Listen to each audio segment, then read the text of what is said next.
been 8 days. 8 days on the water. The boat has tossed you back and forth. You feel seasick. The smell of salt water is just something that you have grown to hate. The sun has beaten down on you. You have multiple sunburns. You're dirty. You weren't sure that the journey was supposed to take this long, but it has. Multiple times you've gone off course. And now, as you're sitting in this crystal blue water, you see ahead of you the misty seas. You can see a large opening of reefs that almost look like a gateway leading into the expanse. You guys stand on the deck of the ship, peering out. Some of the ship hands seem a little frantic. What do you guys want to do? I'm wherever the closest railing is, hurling off the side of the boat. I'm gonna be pulling a Titanic. Near, far, Love it. clear. Splinter's kind of like maybe trying to help out with the crew as best he can, mostly kind of tagging along with like the carpenter, shipwright, like, hey, what kind of needs raised or whatever. But we'll occasionally be on top of deck, just kind of letting the breeze hit up. Okay. Not too phased by the seasickness, but just like, hey, it's a bit warm right now. Gotcha. No. You said the deckhands are frantic? Yes. More than normal or just More than busy? normal, right? So as you've been with them for 8 days, you're very familiar with their routines, you're familiar with their behaviors. You notice that they seem a little bit more intense in their work, trying to get things done as you guys are slowly approaching the misty seas. Okay. Do I see like our captain around? She is up here. I'm gonna just check in. Okay. All right. So you're gonna head up Yeah. to the deck. Okay. As you start approach, you see Miranda. She's there. Just dark, pitch black hair. She's a dwarf, and she looks and she goes, "Oh, dearie, how are you today?" Same as yesterday and the other 7 days before that. 6 days before that. However many days we've been here. It's been an interesting journey. Yes. Do you know what's going on? Everyone seems worked up. Yes, we are going into the misty seas. It's a treacherous place. We'll probably get lost, just like we have been, yeah. But it's very important that we find the ship, and we believe that the rest of whereabouts we're passing through. And we want to go into this place. So the deckhands are a little nervous because strange things happen in the misty seas, including a lot of sailors go missing, ships disappear. But nothing to worry about. Redfire is a sure ship. Would Duro have heard any of that? Yep. Okay. You would have just heard, like, in between. You mean we're not even in the Misty Seas, but we keep getting lost? Yes. Something has been happening with our magnet systems and have been throwing the ship off course. Our compasses have been pointing north, but yet we should be going south. The captain had to whip out the old school sunstones. Hearing kind of old-fashioned sunstones, you kind of see Splinter kind of shrug, almost like he suggested it before. And just like, okay, now we're finally using something like that. More annoyed. More annoyed. Also, is like he could have been using like the stars or something, other than just relying on magnetism if it wasn't going right. Copy. Alright. Dima? I'm just Still singing? having a ball. My hair Over catches there. the breeze. It's flowing. I can't hear a thing, but I'm having a great time. Gotcha. Okay. Alright. Do I see like a sunstone around, or should I ask like where they're at? Yeah, she looks at you and she leans down and opens a wooden chest and brings out a stone, and it's looking like a marble stone, but like it's got a clear point through it, and that they would hold it, so part of it's painted black, and they would hold it up to the sun, and then it would look through it, but then they would also point onto a map so that they could kind of tell where it was what direction, what location it would be based off of the sun as it was going. Do you have extra of those? Are you thinking about taking up your own ship? Yeah. Okay. She reaches down, pulls out, and gives you one. Sweet. Well, in about 1 hour, we should reach the entrance there, the reef gate. And as we are going through, my suggestion is everybody kind of get into the center of the ship, besides the captain and the deckhands, just to make sure that we go through and no one loses their arms or more. Got a bucket. Well, Doro, the buckets that you filled up over there by the other mast, can you dump one of those out real quick? I'll attempt with like very Jack Sparrow-esque drunken movements, like walk over, even though it's like smooth seas currently, I'm not. Okay, all right. So you start to kind of move your way over there. Roll an acrobatics check. Oh boy. 15 plus 2, 17. 17. You successfully make your way over there, and as soon as you bend over, you just feel just the force and the pressure start coming up, and yesterday's lunch is now protruding out of your mouth into the overflowing bucket. I didn't even know how much left. Oh dear. Splinter's gonna see that and just kind of go over, not take that bucket he just did, but some of the others, grab like 2, go to the side, toss him, Okay. and like start kind of taking back and forth. Okay. This guy's gonna die before we even get there. He's gonna be so malnourished. All right, so you just kind of, as you're dumping it over, you just kind of see it just spraying down the side of the boat, and one of the deckhands was kind of working rope, and just looks at you and looks at the side of the ship, and then looks back up at the captain who's up by Miranda, and then looks back at you and just goes, and then continues wrapping rope around one of the wheels. Splinter kind of shares the same like, what are we supposed to do? Yeah. So, just out of curiosity, Grizz, would that make it the 22nd or 23rd of Octavia? It is now the 23rd. Yep. So, you guys are all, you guys can venture through the ship if you want to a little bit more, or interact with each other at this point in time. What would you guys like? She's braving the winds. So I'm gonna use like prestidigitation to like clean myself up a little bit. you're gonna snap in between hurling episodes. and this light just comes over you, and you just feel a little bit more colorful and clean, even though on the inside you don't feel that way. Miranda looks over and she sees, she goes, Is that Dima up on the railing? Aha! Avanti! Oh, Thrust my sword into where we're going. The what did you call it? Sorry, the Misty Seas. Yeah. Thrust my sword in the direction of the Misty Seas. Oh my! Always the lively one they are. Not wrong. Perfect. At least it's somebody's element. Yeah. Not mine. I find it so strange that with your character that they put you into my guild. Yeah. I just got the letter. I showed up. They didn't tell me where I was going. Well, sometimes the orders, I think that they sometimes when they do their blood tests, I think sometimes they miss the mark. Are you saying I don't belong here? I'm saying you don't have your sea legs yet. I'm saying I don't belong here. Perfect. Well, we'll get you up ship shape, or maybe when we get back to the council, I can see if they'd be willing to move you. Where does that phrase even come from? Ship shape. I don't look like a boat. No, but every day now you kind of throw up your meals. More like dinghy shape.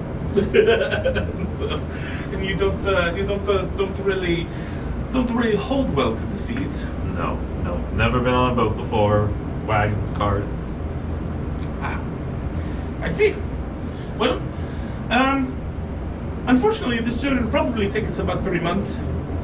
So, the good news is you'll be physically fit with your stomach muscles, yes, being sore.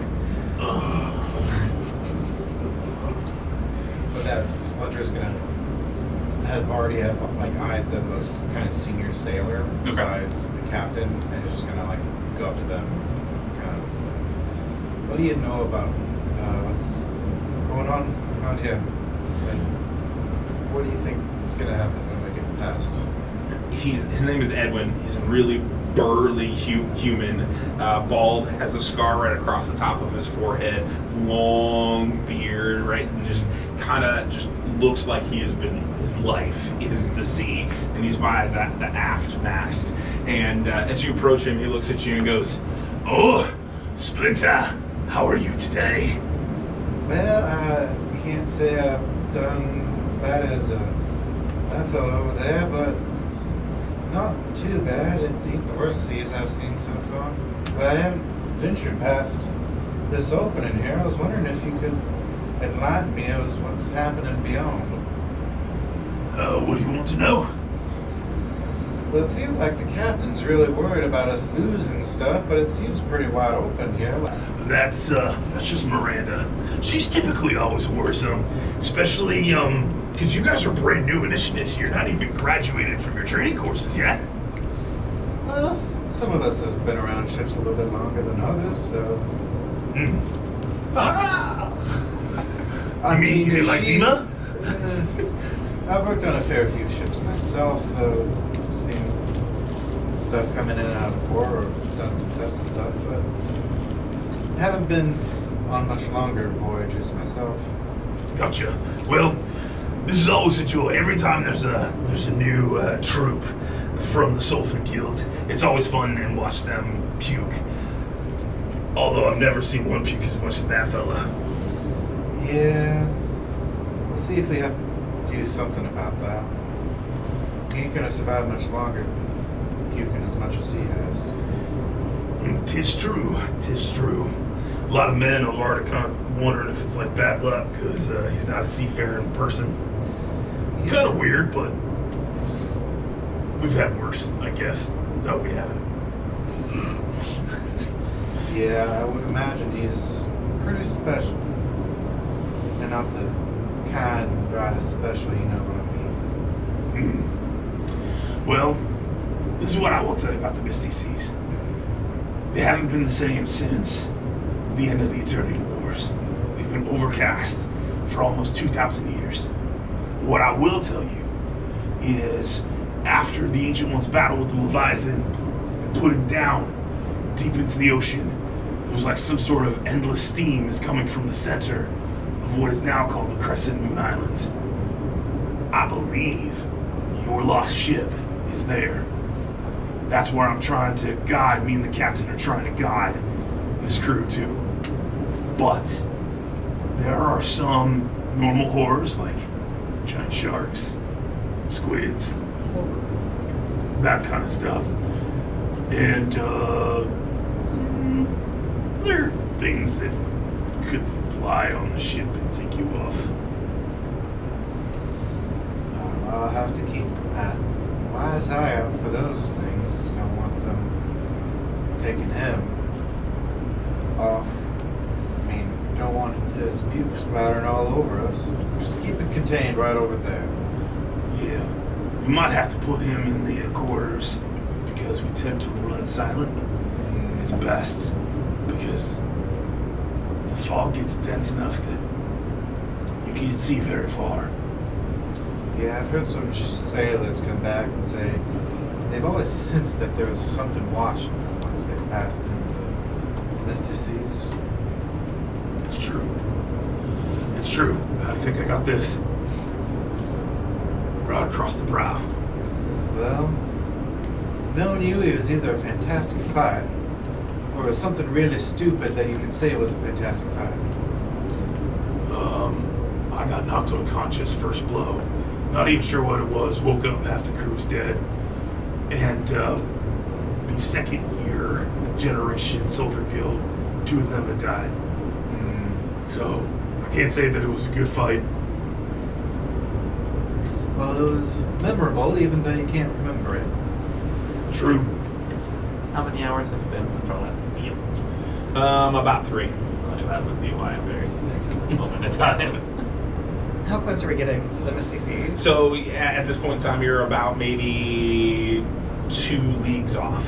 So people are starting to congregate in the center of the Yes. ship? Mhm. Okay, cool. Mhm. Nima's gonna step off their perch here, walk down the stairs, think about doing a cool grindy thing on the rail, but not. Then I go to the center and drag a barrel to the center of the ship here. Okay. Lay down a deck of cards. Okay.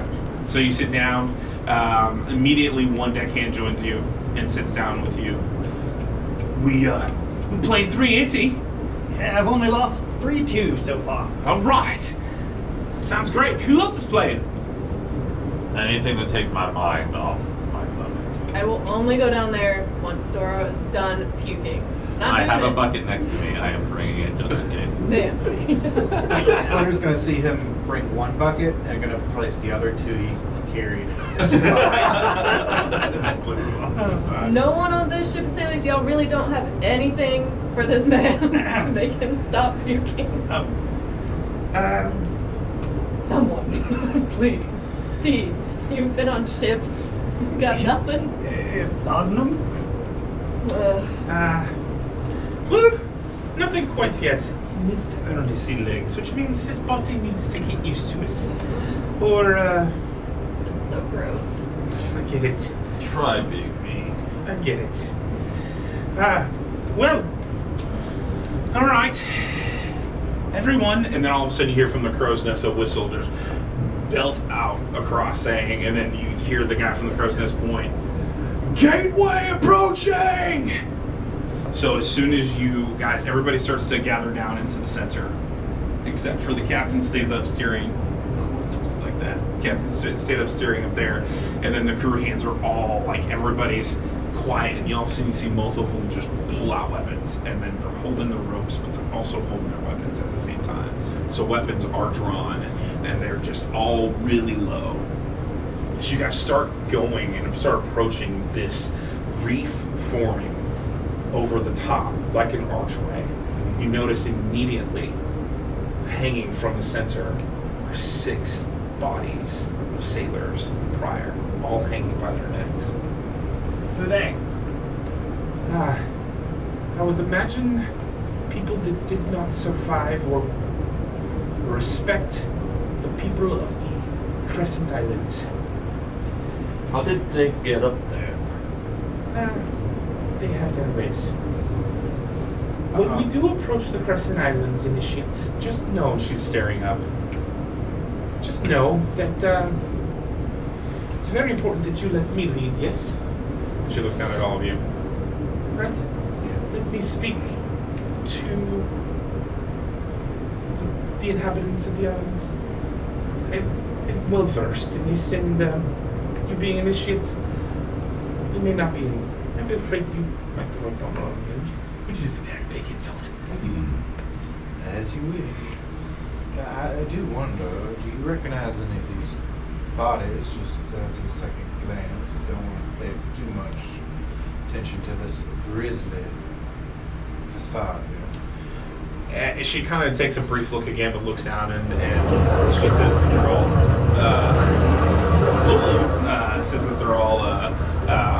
they've been hanging up there for years. So these are the same ones that have been hanging there for prior journeys into the Misty Seas.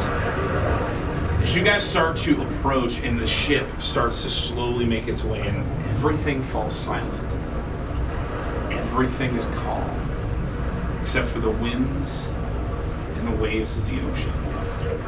You feel the ship slowly, as it goes through the reef, tilt to one side. As it starts to tilt, Edwin looks over at you. Hold on to a rope. We're getting ready to go in. It's going to pull us. This is what Miranda means. Hold on. So as the ship even starts to lean further to the left, it starts to pull, and you can see that some of the barrels fall off into the ocean. What about Everyone barrel roll that an we have? Everyone roll an athletics check.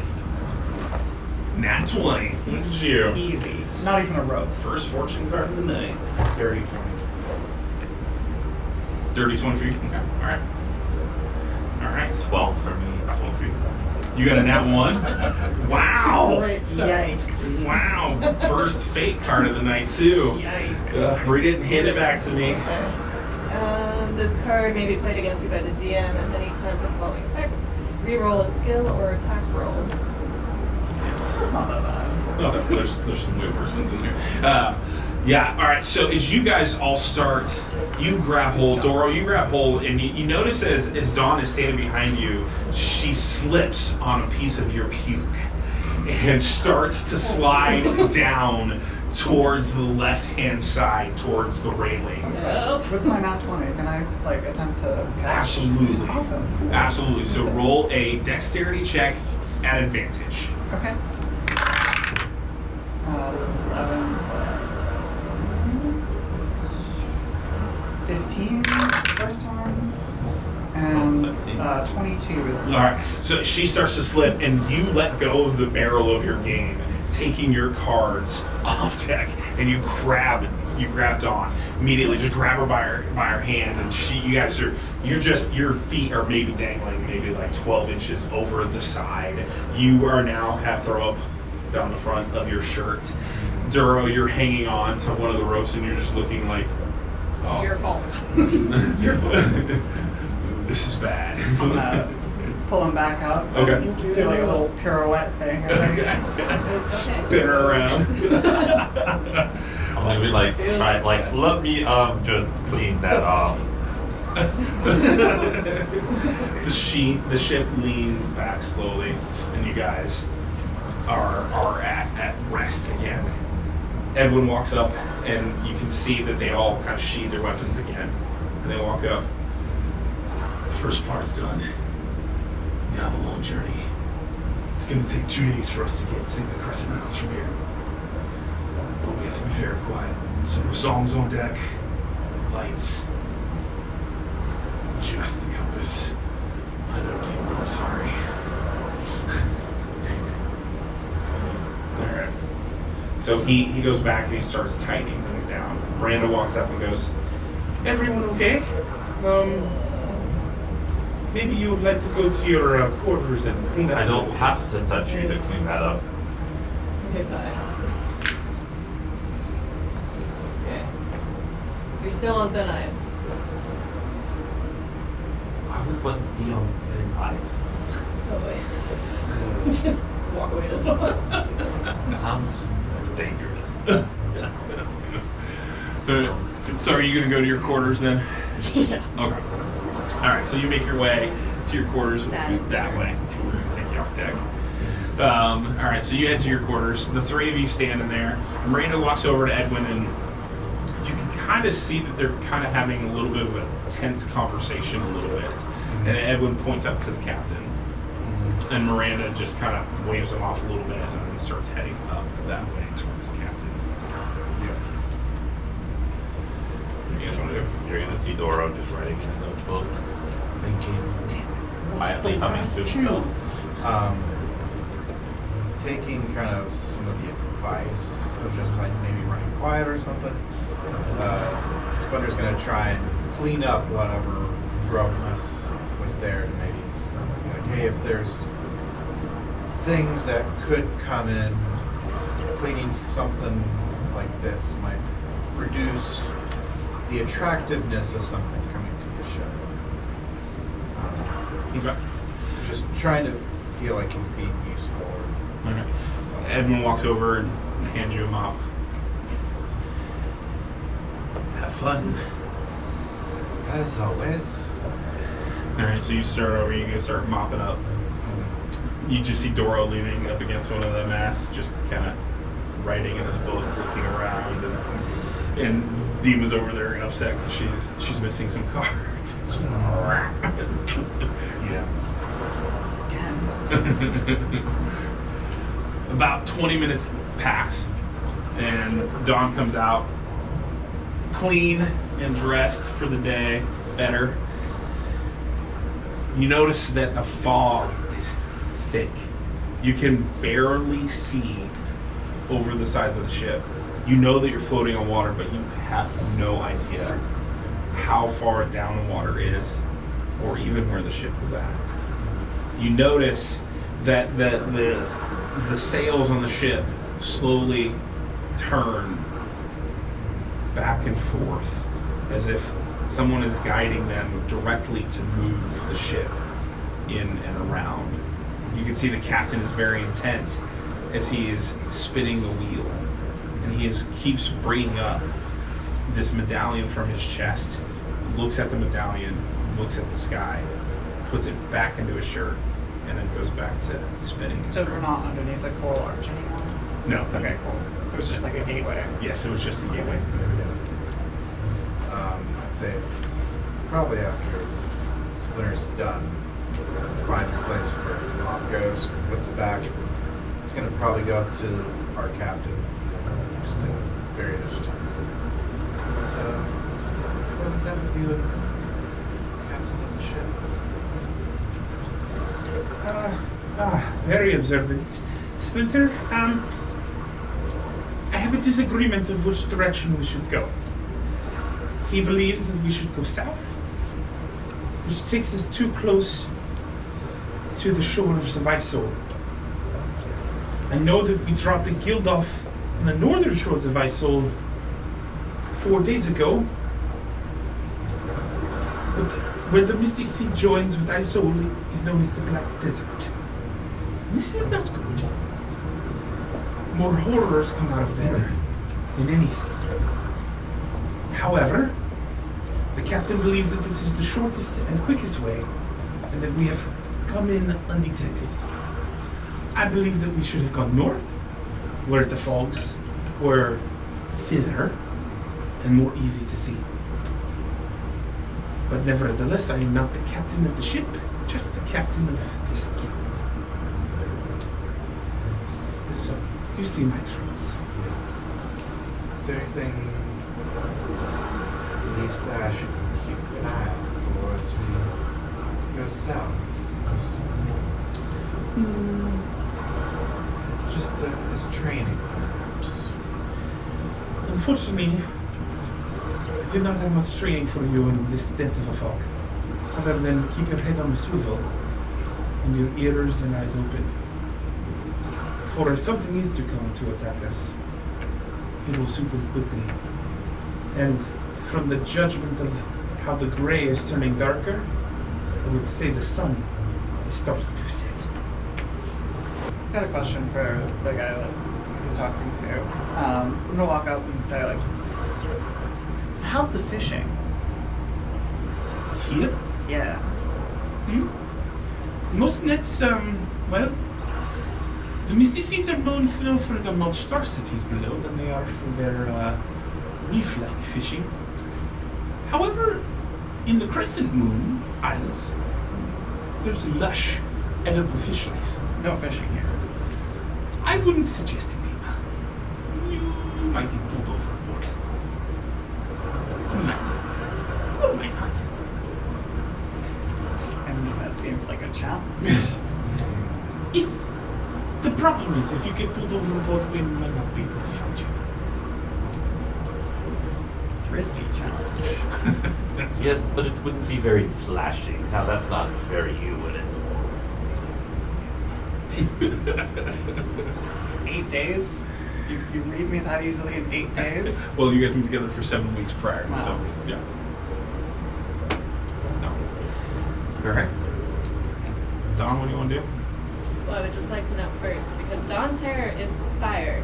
It's flame. It's kind of like dims. Yes. Yeah. Like, just balls now. Yeah. Yeah. Just a Do high not tire. want to be a torch in the mists. That Right. sounds like a problem. Right. I think I'm just gonna kind of go hover with people. Okay. Dawn doesn't really know what to do with herself. Getting bored. So if Miranda is the guild captain, who's the ship captain? The ship captain is Alexi. And he's always, 9 times out of 10, he's either in his quarters, which are here, or he's at the wheel of the ship. So, cool. I mean, what do people normally do here to pass their time if they can't be loud and can't fish? Miranda looks at you and she goes, I will let Edwin tell you. Edwin. And he comes over and he looks at you and throws you a bottle. We drink. That's what we do to keep our nerves calm. So, have at it. Just don't get drunk to where you're belligerent, eh? Might have to throw you overboard.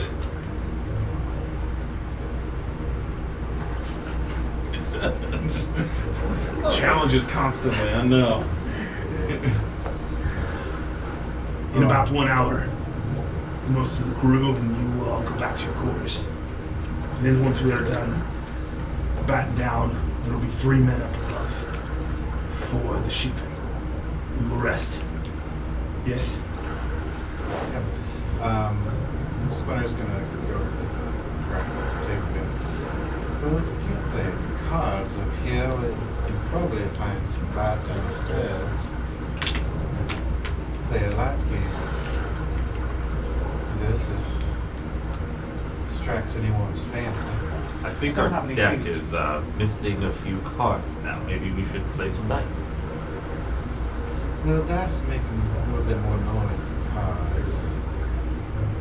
But perhaps the inside the ship will be a little bit not as catchable. If you catch my drift. The only thing I'm catching up here is cold. Don, roll a perception check. Oh, okay. I'm not using that dice again. Maybe not even that dice. 14. As you're kind of shifting and moving in and out, you notice that the door to the main crew quarter is wide open. You see 2 people standing inside and one's holding a lantern. And you can hear them arguing, but you're not sure what they're saying because it's low voices. But it's tense enough that it's definitely a disagreement. Oh, I wanna see if I can get close enough to kind of make out what they're saying. I wanna eavesdrop. Roll a stealth check at an advantage, because it is a foggy, they don't notice you.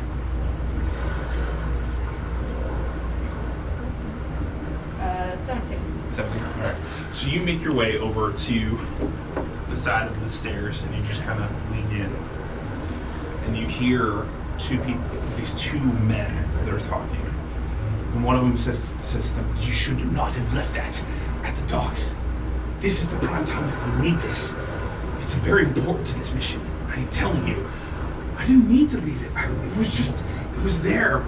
But can't they just send us another one? Like, you know, those acolytes are very specific. They can just snap their fingers and do stuff. It's like, it doesn't work like that when we're lost at sea.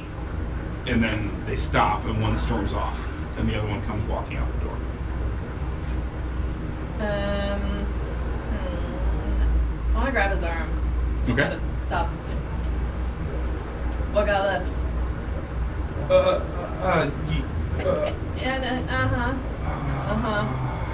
Come on. It was just some supplies that we needed for our journey. Just some extra food. Doesn't sound like food. It was definitely food. It was definitely food. I'm gonna need you to try again before I let everyone know that it was the 2 of you that left it. Roll an intimidation check. 17. 17. He just looks at you. He goes, "Don't do that. Don't do that. That would be really bad. That would be really, really bad." When I walk up, she shouldn't do what? Listen. This is really bad. Like, don't. You guys just need to mind your own business. I promise you. Dawn doesn't seem very bad. They seem great. I'm not referring to them as a bad person. I'm just referring to them. This is a bad situation that you guys shouldn't be involved in. Like, I've said enough, and he starts to kind of keep moving his way towards Edwin,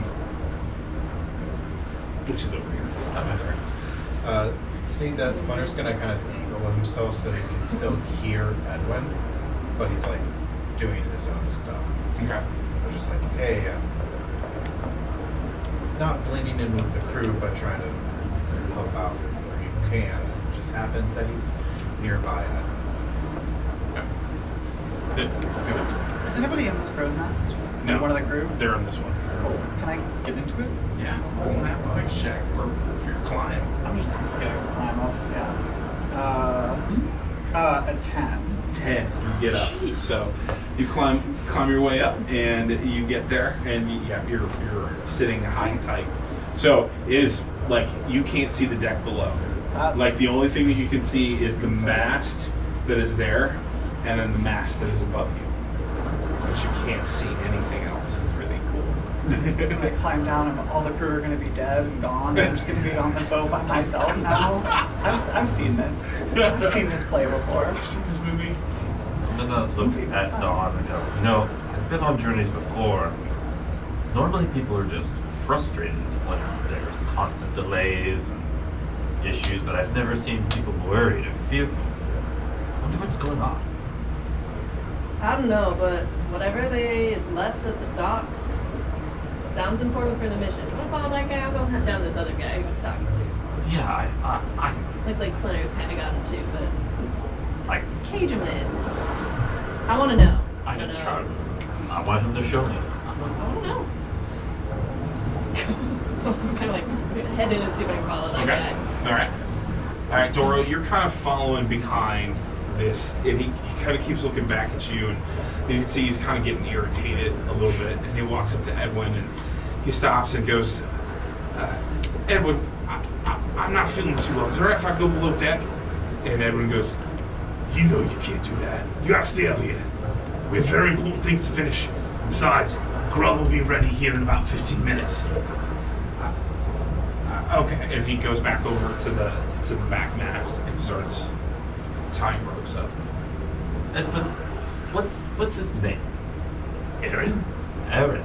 Yeah, he's a new Aaron with an E or Aaron with like multiple A's that don't make sense, but they're there anyway. His name is Aaron. I don't know. Is he new? He seems uncertain and uncomfortable. He's a new deckhand. Started about 5 weeks ago. I see. Do you know anything about his background or his family? I just want to make him feel more comfortable. Listen, we don't dive into that. We just post a thing on the billboards out front. Need deckhands, shipmates for hire. They line up. We ask them what their experience is for shipping, and then we choose them based off of that. You would think in such a perilous venture that there would be more camaraderie between shipmates. Often on these trips, it's best to have A, people that don't know each other, and B, that are more expendable. Like me. Raven? No. Ravens aren't supposed to be expendable. You don't understand how much the kingdom invests in you. We're here to protect you. Well, we are very appreciative. I'm gonna start walking over to Aaron, but I'm gonna mosey my way. I'm gonna just look at a few of the lines coming down and just look at some of the different types of knots. Just not make it seem like a beeline uniform. Okay. All right. So you're kind of working your way around. You're just kind of looking at the knots and you're pretending to write in your book, and you're just kind of. Where's Splinter? Probably after hearing that conversation, we'll probably move more up deck, probably closer to here, Doro. here. It's mostly to himself. Just kind of checking some of the knots, not touching them, but just doing like a visual inspection. Okay. I'm gonna try to subtly get your attention, waving Luke's guard towards Aaron. Splinter sees that just as.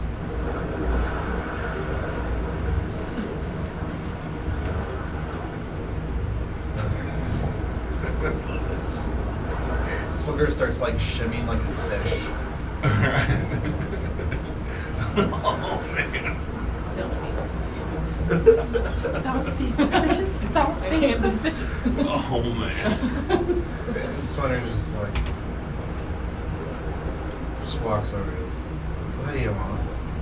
Oh, Well, I was hoping you could talk to this guy, sailor to sailor, and, you know, figure out why he's so uncomfortable.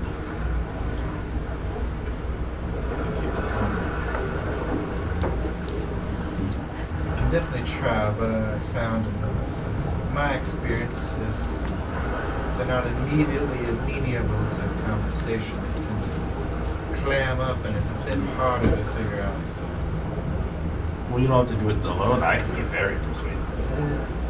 He can be very persuasive, but I think some time, maybe 30 minutes or so, get him back to a more comfortable position would be more meaningful to talk. Okay. Then can you tell me what kinds of knots these are? I'm very curious. I haven't seen those today before. Then Splinter starts kind of going into the knots and stuff that he knows. I'm going to ask him about different lines and the cables and stuff throughout the ship. I'll be over half an hour.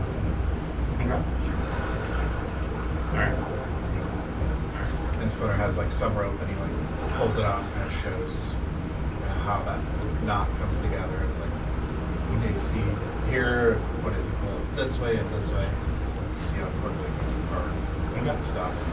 By this time, you've kind of backed up enough that you are like 2 feet from Aaron at this point. Aaron, do you know all about all of these lines and knots, ropes and stuff? A little?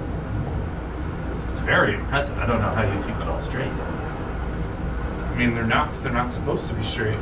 Was that a pun? You know, a famous playwright said that puns were the highest form of wit. That's quite intelligent of you. Okay. Have you considered higher education, maybe literary studies or linguistics? My family, we don't rank in the high enough caste for going to school like you Ravens. I mean, you know, often enough, if you show enough aptitude to the right people, they are able to bypass some of those barriers and help you succeed in life in ways that you may have never anticipated. Yeah, I don't think that's my future. I mean, you see him at this point in time, he's kind of fumbling, tying a knot. Like he's really struggling. I see. Do you feel left behind by society and the higher castes? No. So you're perfectly content with where you are at in life? I mean, I hope one day to own my own fishing vessel. Oh, okay. And what kinds of things would you bring on that fishing vessel? Not really sure. Okay. Nets, maybe hooks, baits. I'm learning, yeah.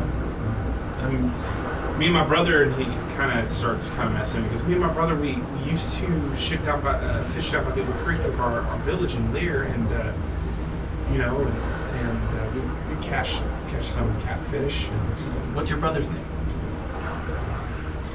his name is Edgar. He's no longer with us. Oh, I'm so sorry to hear that. You know, I wish I had a brother or a sister. It's sad that I don't. But I do have a wife, and she has some children, and I'd really, really like to get back to see them. And we're all kind of stuck in the same boat here in this misty, dark place. And I think any information that could help us succeed would be very appreciative. I'm sure nobody's going to hold you responsible. You're just a deckhand, and you can't be held responsible. But if you could just let us know what kinds of things might have been left behind, maybe we can work at adjusting and compensating for that sooner so that when we need that, we're prepared. Persuasion check. Nat 20. Look at you. That's awesome. He kind of just looks at you for a brief second, and he's like, I was just hired by someone to come work on the ship, and these dudes in this black cloaks just kind of approached me and said they needed my help, and they paid for me to have a vessel of my own, because it's just a fishing boat, right? Not something like this. Right. I mean, for a fishing boat, it doesn't have to be that big. And I have no idea what was in the bag. Honestly, they just told me to make sure that it was on board. And I brought the other 6 ones, but I didn't. Do you happen to know where those 6 bags are? Oh, I don't know. I gave it to the other guy. Which other guy? He just went downstairs. Oh, okay. He's You know- kind of weird though. Like, he's very, I don't know, dark and vibey. Dark and vibey. I look in your general direction. Oh, I'm down. She's already gone down. I Yeah. was following that Yeah, guy. I'm just. Where? I understand that. You know, I appreciate. I like pat him on the shoulder. I appreciate your candor, your honesty, and I hope that you can survive this and pursue your fishing dream. I'm gonna head down towards the stairs. Oh, okay. Think you maybe teach me to fish? I don't know how to fish, but he does.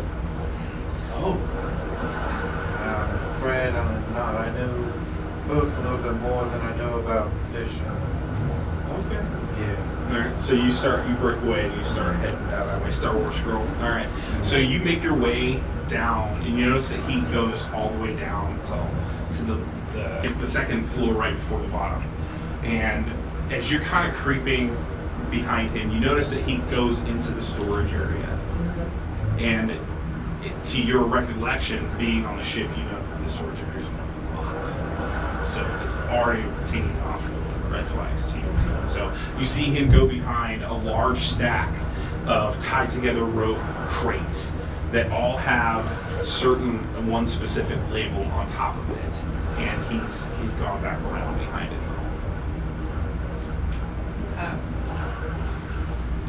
I'm not the best person for this job. I want to. But you did it anyway, so have fun with it.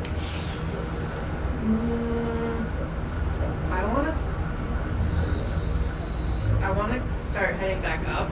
So I want to see if I can grab her. Okay, grab Dima. Yes. Okay. And if I run into him on the way, since he's coming down, I'll just go get Dee. Okay. We need the sneaky one. All right, so you roll a stealth check for me, just to see if he doesn't notice you getting out. A 4. 4? Okay. All right, you turn around and you step on steps and it's just really loud. You're just like, I tried to do the smart thing and it just blowing head. Right. you kind of stop and glance back. As you glance back, you can see a shadowed head kind of bent around, staring at you. Don, what Why are you is doing this door down there? Hang on. What? I'm going back to you. What are you doing down there? The storage room is open. I don't know why. It's supposed to be locked up. Do you need something from the storage room? No, I was just walking around. Saw it was open. Then get the hell up over. Get the hell up here. It's your turn.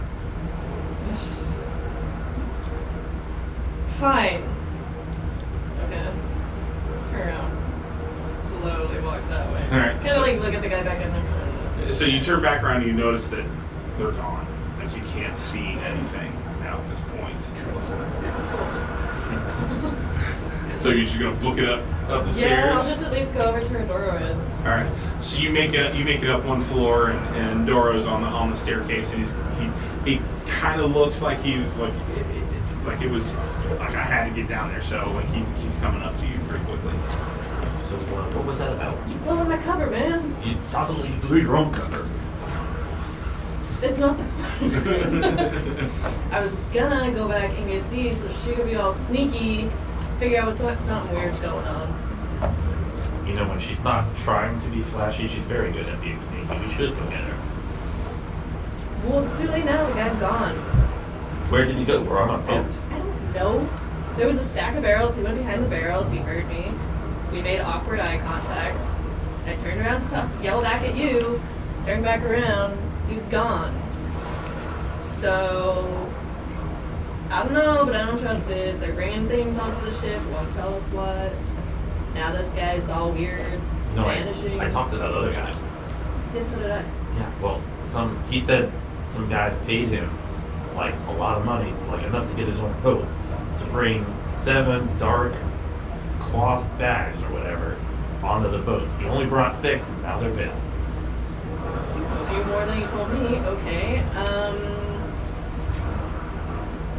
What do we do with that information? We go talk to Demon. Alright.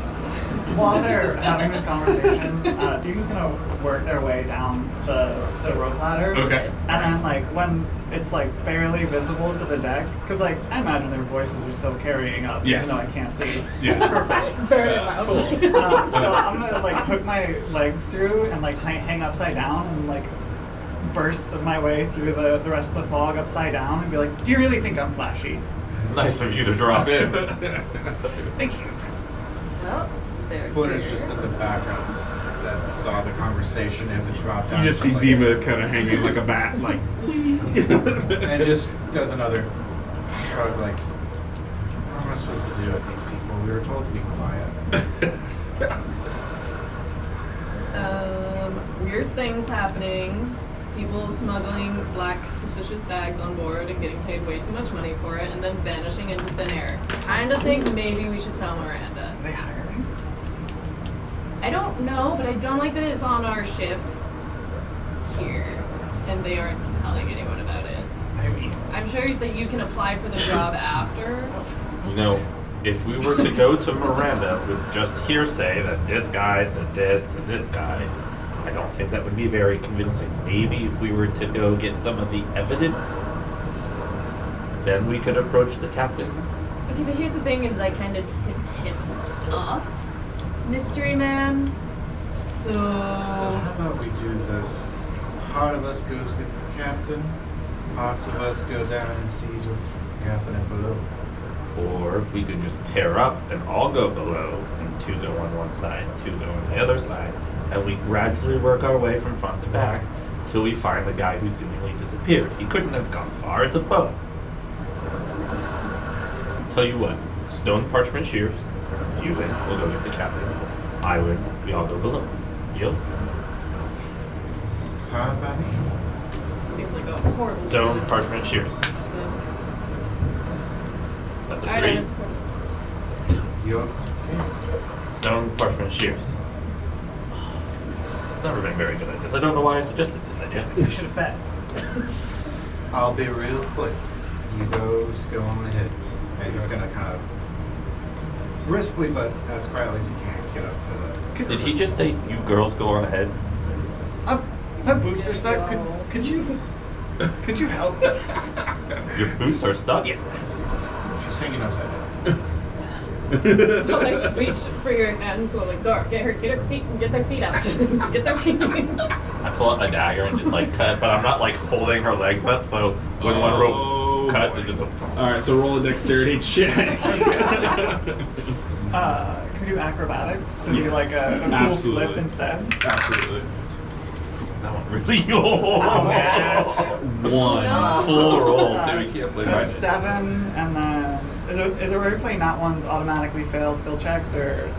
No. So Okay. the way nat ones work is you get a card. Cool. Because So- I'm gonna cash this bad boy in to Okay. add 1d4 to this roll. Okay. A 4. That's all. Nice. I have 11 now. 11. Okay. All right. So you kind of you realize you look over at Doro and you're like, "What are you doing?" And then he just snaps. You kind of fall and you just flip and land and stand up. And Oh, that wasn't very well thought out, was it? but you do get police. Alright, that was aggressive. Thank you. Are we going down? The next below deck? person I interact with. Oh dear. So, how did you get stuck upside down in the first place? But yeah, I don't have a lot of core strength, so I can't do all the way up All to the get flips and tricks and things that you pull, you don't have core strength? It's all in the hips, baby. Well, with those pants you wear, it's hard to really tell. Your hips are gonna regret that in 10 years, but what do I If I'm know? alive. Meanwhile, that's happening. I'm up. Yep, you make it up. Make it up. And I just kind of tap Miranda on the shoulder, like, "Hey, can you come with us?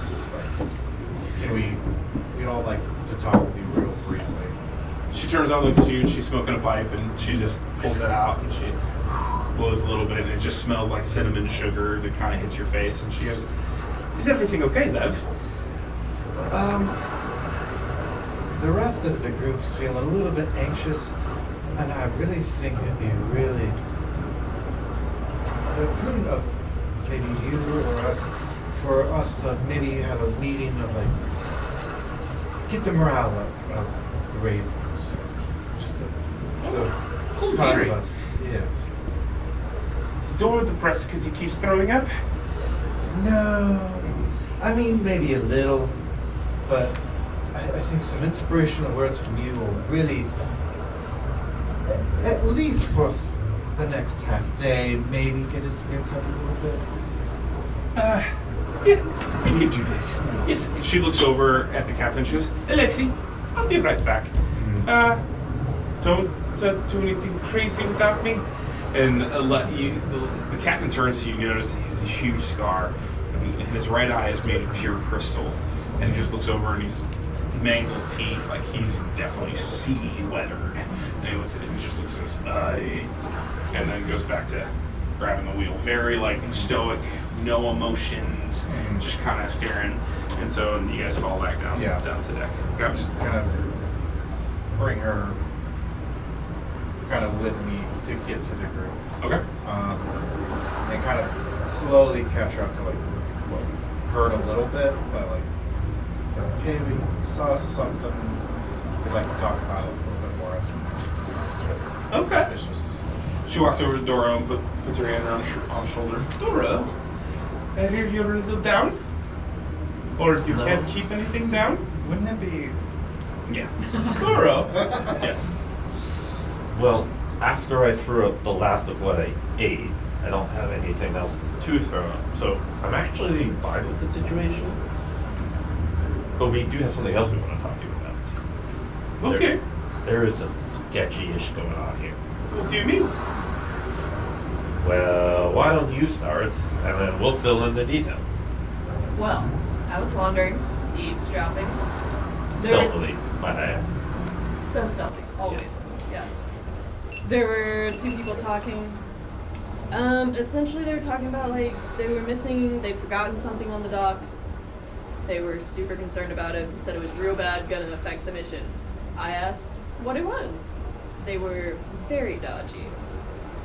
So I want, and the kid's name's Aaron. He's very friendly, very naive, has no idea what's going on. He was paid a large lump sum just to put some sacks down below. He put 6 instead of 7, and now they're mad. Doesn't quite add up. I followed the other guy, don't know who it was, down into the storage area. It's already unlocked, which I thought was weird. Guy heard me coming up, vanished magically in a poof of smoke from Yep. behind some barrels. Somehow Dima fell from up on the mast and was hanging upside down, and I cut her off, and she basically landed. Now we're here. I did not. Oh dear. Sounds like you've had a busy evening already. The sun is just now setting. Is the person still down below? Below deck? They have I not turned come away, up turned through back. this stairwell. Gone. Well, Ravens, this is what you're called to do. You go investigate. Looks like we've got a mystery on our hands. Alright. So now can we Would go make down in sense. pairs and investigate the situation, or do we have to play normal or marksmanship? Look, now at least someone knows, so if we all get killed down there, they know what's going on. I will be at the wheel with the captain, just to make sure that he doesn't do anything more dangerous. Already thought about taking one of those whirlpools to help speed up our journey. Hey, do you know how he lost his Did eye? not you? That is a funny story. Maybe not tonight, but maybe sometime out there we'll get him a little drunk and he will tell us. That sounds worth it to me. Perfect. Alright, I'll be up there. You report. Ravens, be safe, right? Remember our motto? Live together or die alone. Such a fun one. And Alright. with that, I'm gonna head down. Down. Alright. Alright, so you guys make your way down. And then you kind of come down to the storage dock area. Do we want to move the top off? Yeah, we can do that. It'll definitely be relevant later. They're just magnets. Oh, it's okay. hurricane! They're just magnets, it's okay. Talk about It's tipsy. down. She's going down, boys. She's going timber. Yeah, there we There's the squares. Oh, you got that. There's the squares. Okay. Cool. All right. You guys kind of make your way down. As you get down there, it's really musty and humid, more so than it has been before. The stench of fish starting to pilfer your nose a little bit, Doro, as you guys pass by the kitchen on the upper deck above you, and realize that he's cooking squid tonight for dinner.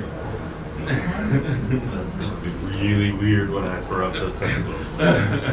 They get So stuck there's somewhere in the immediately middle of cast thaumaturgy, and it's gonna smell like sweet bread for Doro for a little bit. There you go. Awesome. Just Love to it. keep that at bay. Love it. Will I have noticed you did that, or do I actually just think you baked bread? I wasn't trying to hide it, but it depends on like what order are we going down. Yeah. So what is your marching order?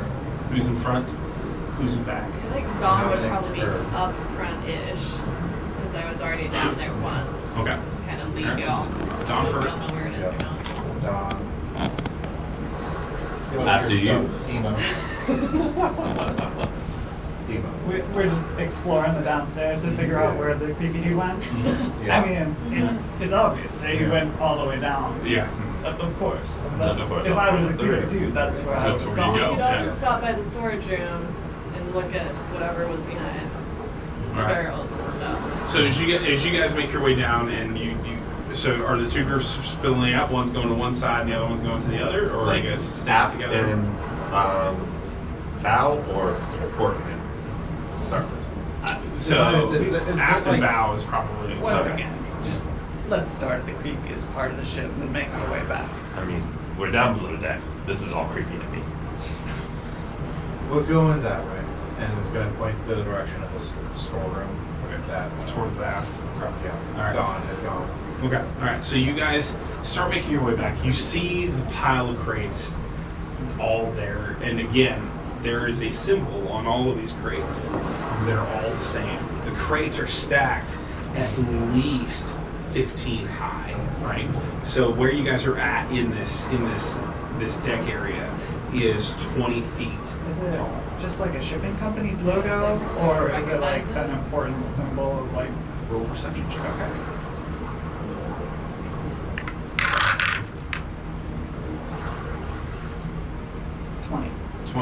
As you're looking at, you notice that the symbol, it definitely has some sort of circle that's around it with sigils on it. And there's a head in the middle, but the head is completely blackened out. Like magical sigils? Yes. Okay. Hey, magic hands. Do you wanna take a look at this? Magic hands. I mean, I understand language and linguistics and all kinds of symbolism, and I do cast spells. Yeah, and that's those things smart. like I don't care about that. So We're just do you looking for the read map. that? Do I read what? Do we have? Does anybody have a lantern or a torch? I'll just turn my hair on. Wow, There you very, go. very good. You know, Very worrying. often I can see quite well in the dark, but dark on dark in the dark, you can't really just read that. Does it look like anything in Celestial, Infernal, or Elvish? Roll Arcana check. Sorry. Seeing that the flames are a little bit high, Splinter's gonna cast light on Okay. his axe, so that should bring her flames a little bit lower. Okay. All right. So So you light up the blade of your axe. 11. 11. As you're looking at it, you notice that these are definitely arcane sigils, so they're old and ancient. Not something that you're familiar with, but familiar enough to know that the strokes that are made are definitely made by something mad. And some how sort many of magic. them would I see? So there are 15 on each side of the circle with the head in the center. No, how many of the sigils? How many? Oh, with the crates. So Yeah. there are 15 crates. 15 crates all Yes. have the sigils, so these aren't the ones that were stolen. Seems of some ancient magic of some sort. I'm not quite familiar. It's not a language I'm well versed in. It's just like a preservative magic. I mean, if you want, I can sit here for about 10 minutes and work some of my magic hands and investigate and learn some more. But if we want to keep investigating, I recommend we. I mean, I'm Save down this to for sit. later. I've got my bottle. Would Splinter have like recognized like, hey, this is kind of used for like preservation or something? It's just something that's been around ships and stuff in the past. or- You have no history recollection of this label. So for you, even as your family is well versed in the freight and shipping of ships, this is not one that you have seen on any recent manifests. All right. 2 questions. One, you said the guy when I saw him was like behind or going behind these Yes. crates? Mhm. Okay, can I look back there and see Yeah, absolutely. what's back there? Absolutely. All right. Or on the back of them maybe? I don't know. So you make your way around. You kind of creep around to the crate. And you notice that these crates are 15 feet long. So they're very large crates. And you go back, and when you get back around to the corner where you believe that he was, you see piles of dirt lying. No, right at all. Okay. And my other so, because we've been getting the letters from the other guilds, right? We know kind of Yes. what's been going on. Because I know that some of those mentioned something about sigils with the Death King symbology or something. Does Mhm. this give any of those vibes? It's hard to tell because the face is blackened out, right? So as the letter said that there were skulls with one with a dagger, one eye, and a wand in the other. Okay. And the dirt, does it look like it's coming out of these 15-foot long crates, or it's just kind of like back in that general It's kind of area? piled just right there at the end of the crates. So out of place, completely out of place, out of character for where it is. Because if you look back, you see rum barrels and you see other storage crates, but nothing else with these Okay. labels on them. I found dirt. It's a weird pile of dirt. You've got a pile of dirt on a boat. Pile of You've got a dirt. pile of dirt. You've got a pile of dirt. Exactly. I don't know why you're singing it, but yeah. Well, I don't know what's inside. Seem weird to anyone else? Also, do we want to open one of these crates? Splinter's gonna go back and just gonna see if like there's something weird you can identify, whether it's like nature or something. You can just check the manifest. I thought we were looking for a person. Yeah, but Well, ADD. Yeah, and the person leads to the other weird things. I want to know what the other weird things are. But while Before we they investigate the kill us. weird things, the person is going to leave the area, and then we're going to lose them again. Where are they gonna go? Well, I mean, We're on a ship in the middle of the sea. have you not ever seen those plays where they're like chasing each other in circles, and there's that funny music playing? And We could just start from the top again and work our way down. It's a once again. Even if it It's a- does disappear, It's a ship. problem solved, maybe? I'm more concerned about what's still on the ship. Well, I don't want to go opening boxes with weird sigils on them. So why don't we just taste the dirt and see what it is? Taste the It's dirt? the dirt. Have you never been on an archaeological dig or site before? How about you show us what taste of dirt means? I have a pretty careful idea of what that means, but I'd like for you to enlighten me as what you mean by taste the dirt. I'm literally gonna pull my dagger out and like poke the dirt around and see if there's anything inside, and then like scoop some of it up and just to see like what the composition of the dirt is. Okay. All right. Yeah, that's what I thought he meant, but I wasn't quite So, sure if it was maybe you. You kind of tip your dagger up and you just kind I'm of gonna stick start on it. calling You it get dirt very instead of magic hands, I earthy think. tones as well because of dirt, right? But you get a very sour, like a hint of something sour, Okay. like gamey sour. Is there any sandiness to it? Mm-mm. You know, there's something tart, almost Yeah? sour and citrusy in it. It's not just your typical earth. There's no sand, so I don't think it's from a beach, so I don't think it's really from somebody's boots, and it's dry, so it's not mud. So I think somebody intentionally put this here. I'm gonna take out my bag that I usually like have like my tools and stuff in, kind of put my tools in like the leather straps and stuff, so it's empty, and like put some dirt into it. Does it taste rancid? Mm-hmm. I like scoop it. It tastes like something died in it, maybe. I'm starting to think he's not seasick. He's just been going around tasting things. Just Yeah. licking everything. Well, maybe he's not seasick, but this is definitely a contributing factor to his constant spewing of his insides. How strong of a sense of decay do I smell? You don't smell. That's the thing. Okay. Like when you taste it, it's just a hint of it. Oh. So it definitely is. It's dirt. It's old dirt, but it's. You know, this could be grave soil. This could be just from a pile of somebody had buried some game and then dug it up, and that they were preserving it like that. And this is just leftovers. I'm gonna go check the manifest. I'll go with you. Because that's not dirty. It might be for the best if Question: I said if somebody smuggled something on the ship, why would it be on the manifest? 15 crates are smuggled. That's Let's see what it says. 15 Yes, but there are 7 crates. bags that were also smuggled. Well, we're doing the Great. crates now. Where are the bags? I don't know. I'm assuming the storage there were room where 6 that guy bags, was. not Like, you 7. lost. So, manifest. Manifest. We can search this area for bags, because then we're all still in the same room. Plus, we no can one copy gets down killed the by crews. zombies. There we go. Some creepy guys. All right, let's do it. All right. So all of you are going to manifest. I think Just these two, or you two are staying down manifest, below. and we're just gonna peruse through the crates in this general area. Team manifest. Just looking Team for dirt. the bags. All right. You slowly start to walk out of the area. You two both go upstairs, and the light starts to fade from the axe, and so dawn kind of releases just a little bit more flame on top, just to kind of light up the area. Both of you roll a perception check. So wait. Nat 20 again. Well, Don't tell him I 17, said that. which is Nice. decent. All right. Do you need his dirty number, the actual number? No. Okay. Nope. So as you are kind of still kind of pilfering a little bit with the dirt, you're kind of like dropping it and seeing if it's going to blow away. You know, you're kind of doing your whole method.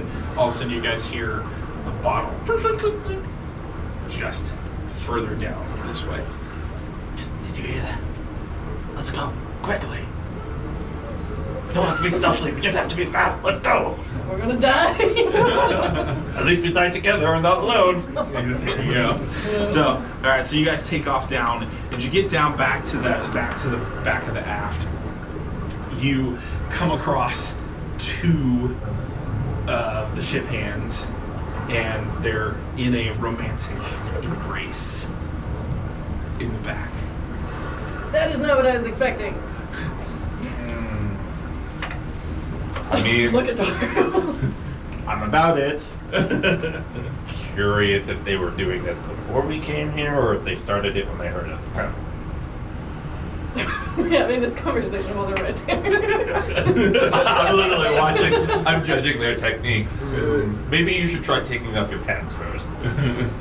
Hey, you too. They stop and they go, Yeah, we don't care about that. Have you seen other people down here the last like 20, 30 minutes? Are either of these 2 the person that you saw earlier? Good question. Do I recognize it? Okay. They one looks at you, and he's just like, no, we've not seen anyone. And like, there's no one else down here but us. You're not going to tell Edwin, are you? No, I don't care. Why would we care? We're not allowed to.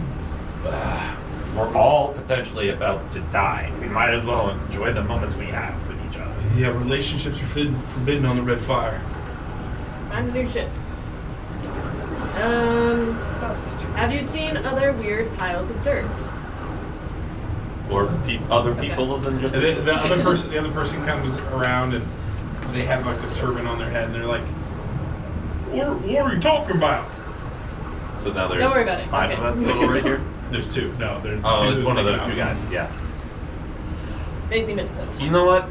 Is there another way around? We came down this hallway. Is there a second hallway? We'll just leave you 2 alone to resume your extracurricular activities.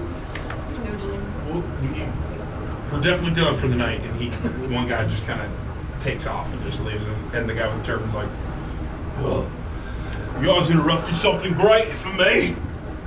Well, you should think about using natural oils as lubricant next time. It's very helpful, especially in these situations. What's wrong with him? I ask myself that every day for 8 weeks now. He did just eat dirt, so Is that why he's looking for more? yes. We don't question it anymore. If it Just let stays it down, it happen. stays down, and he's making squid in the back there, and I can't eat that. There shouldn't be any dirt here down here. All I do know is that any dirt that's found, it most likely came from one of the crates. What's in the crates? No? I have no idea. You know, many of these have these symbols on them. Do you know what those symbols are? Which ones? You're about 30 feet away now. Over by the stairs, there's about 15 crates with these circular symbol and some sort of blacked out face or something. Oh, I don't know. I helped load him with Silver's guy. Oh, okay. Really kind of squirrely too. Want to make sure they got loaded quick and he take off quick. Paid us twice the amount to get them on here. Do you know who that was? Was that the captain? Captain? No. First mate? No, Edwin don't know anything about it. He was given the money to get the deckhands to move it all on here, but I don't know. He keeps the manifest on him. I see. And one last question. Have you seen any black sacks or bags that are packed someplace? There's lots of crates and everything seems very organized, so I'm sure there might be a pile of them somewhere. Did you lose your luggage? Yes. Anything that we didn't know where to place is going to be over there in that corner at the front. Oh, well, you've been very wonderful. We are so sorry we interrupted you. We did not know. But, excellent choice. Good on me. If it wasn't you, it would have been me. It's been a while. I can tell. Well, I'm in room 3. Boy. Remember, he eats dirt. Imagine what else I eat. He walks away. He walks away and goes up the stairs. Good. Well, we can go to that little corner you pointed out where they place all the random stuff. Star Wars scroll. All right. So you two, you guys make it up to deck. Yes. Up here. Would we know that Edwin would have had the manifest? Mhm. Okay. Yeah. Edwin's been very kind of just blunt, straightforward, very open with you guys, not secretive at all. So, you would have known his responsibilities as first mate. Is he on or walk upstairs on the deck of the ship? Yes. So And then is he at the helm currently, or is he in his cabin? he's actually getting kind of telling the crew. He's talking to the 3 night shift people. You see the captain coming down the stairs, and Miranda comes with him, and she kind of goes off into her own quarters. You notice the captain goes into the captain's quarters, and Edwin is talking with the 3 as multiple of the ship hands are now going into their quarters, and looks like they're getting ready to go eat. So Edwin's the one that would have the manifest then? Yes. Okay, cool. So let's go out and talk to him. Okay. Hello? Hey, can we see the manifest? What? Suspicious activity. You know how it goes. Is this something I should be worried about? Maybe. So we're trying to find out. What are you guys looking for? We don't really know yet. Well, there are about 15 crates in the storage hold that have these sigils with 15 symbols around and something blacked out in the center. We're just wondering if they have to be on the manifest or something. They're right here.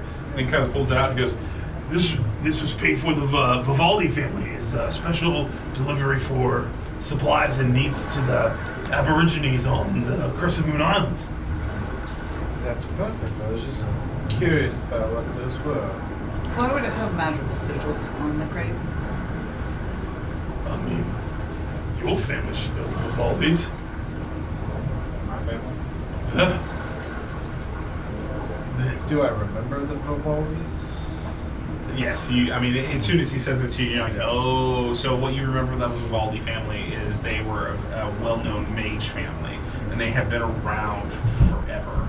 They helped with a lot of alchemy and special weapons, including massive weaponry for the wars, magical weaponry for the wars. They also helped create multiple sigils to enslave the Death King in his cage. So that's what you remember. Okay. Alright, yeah. Follow-up question. Who are the 3 creepiest crew that you've hired for this voyage? I mean, Like, worst vibes. everyone. But like the 3 worst. But like not me. But like the 3 worst. I mean, flamboyant, but not creepy. I would say that. Right, about exactly. You, You but, said everyone was creepy. I was like, not me, I'm not creepy. huh.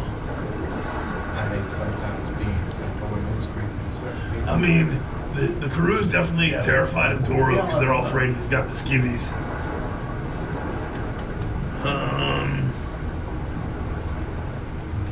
No, I mean, besides Aaron, everyone I've worked with before. Thank you. That's super helpful. Thank you so much. Now that we know that it was the Vivaldi family, does those symbols kind of click into place or something? So the Vivaldi symbolism, which you've worked mostly, has a V and an L kind of in it, and it's in a square. Okay. So it's definitely like more suspicious for you. I bet it's like the beast, the head in the center of the sigil is like the eldritch god that is imprisoned with the sigils of the magic, and their family with the magic and the sigils doing it. And it's like, it's all. I'm sorry, you have completely lost me. Okay. What I understand the Vivaldi symbol to be is like a V and a But L it's in not a their- square, but not This something isn't for in their a like family middle. shipping. It's for like helping in prison. Yeah, but why would you do something like that? Because like you want What to keep you it on the talking DL, about? you know, like you don't want people to know, but this is the important stuff. Edwin just standing there scratching his head, staring at you guys talking. Oh, well, Edwin, apparently we have come across numerous people that have said they were paid handsomely, extraordinarily handsomely, to bring extra supplies onto the vessel. Mm-hmm. Is that a usual occurrence, as you have seen? Yeah, often if they're trying to load something, especially if it's late. Theobald Vivaldi was super late. He's acting, now that you talk about creepy, he was acting kind of weird. Like, he was definitely spazzing a little bit. Like, they had to be loaded right away because whatever's in it's gonna spoil. Yes, that's peculiar.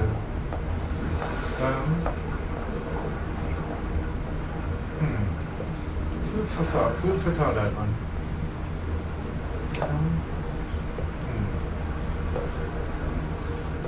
Do I remember, like, was it like the thing, the symbol in the middle, was it like burnt black or was it like painted over? It was like painted black. Okay. I have a curious quandary. What if we could maybe like chip away at that symbol, see what's underneath? No, perhaps that's a bit too much to ask. Look, there's a few things that give me the heebie-jeebies, and a bunch of sigils around a scary head is one of those things. Appropriate. I just... Misty sees, fine. Sigil with the head, we're gonna leave that. Let's see, Edwin holding up the crowbar. We just open it. We could just open it.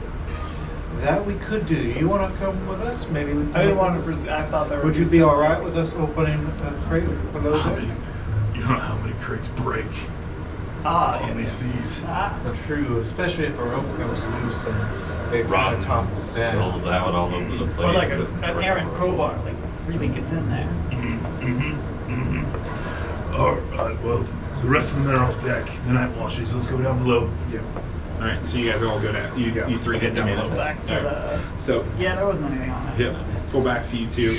You guys make your way over to the bow of the ship, and you get up there. You notice that there are lots of black bags, like piles of black bags. You know, I thought this was going to be much easier. I thought there were just, crates, small little rope bags, and then like 6 black bags all saying, "Hey, investigate me." Yeah, that's a lot of bags. Big money sign on them. Yes. Well, start opening? You want to start on that end? I'll start on that end. We meet in the middle. Let's do it. Let's do it. Just start opening everyone's lost Alright. luggage. All right, both of you roll an investigation check. Nice.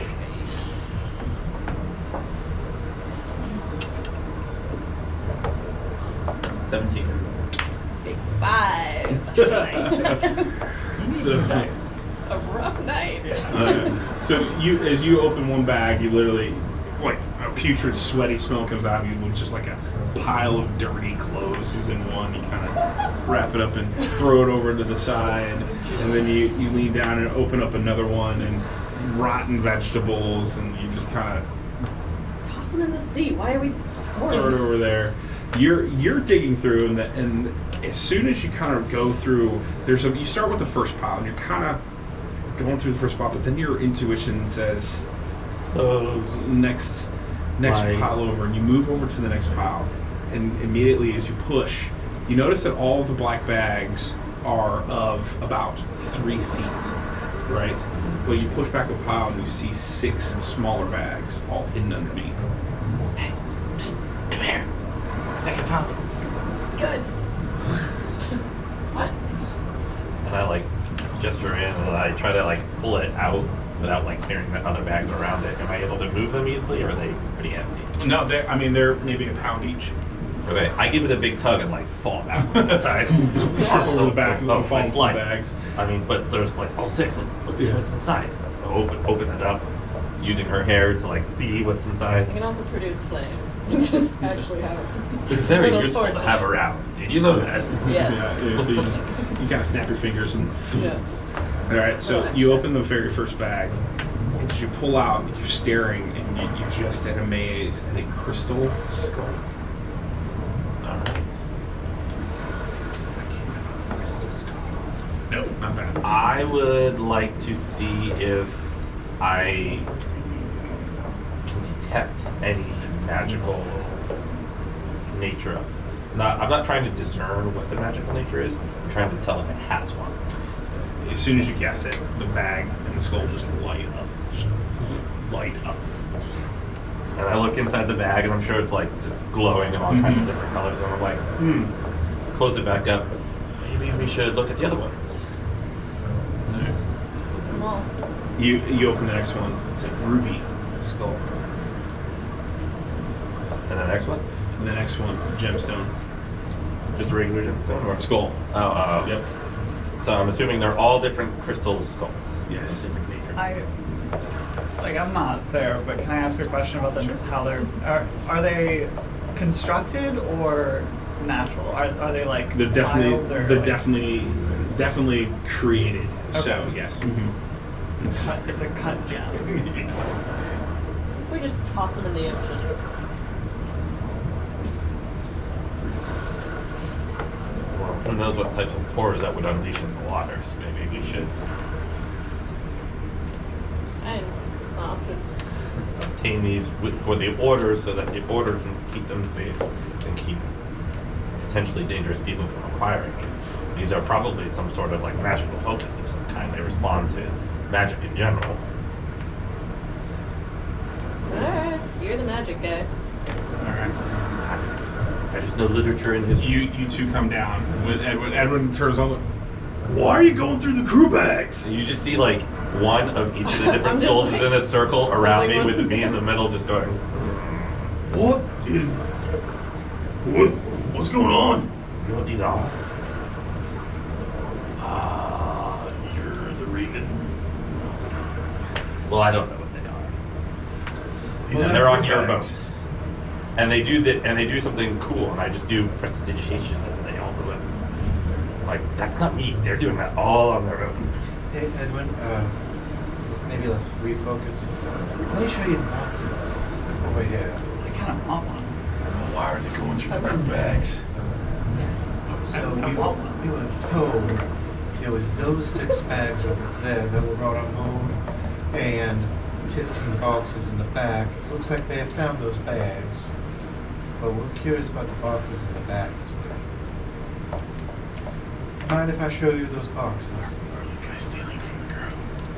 We're ravens, you know we won't.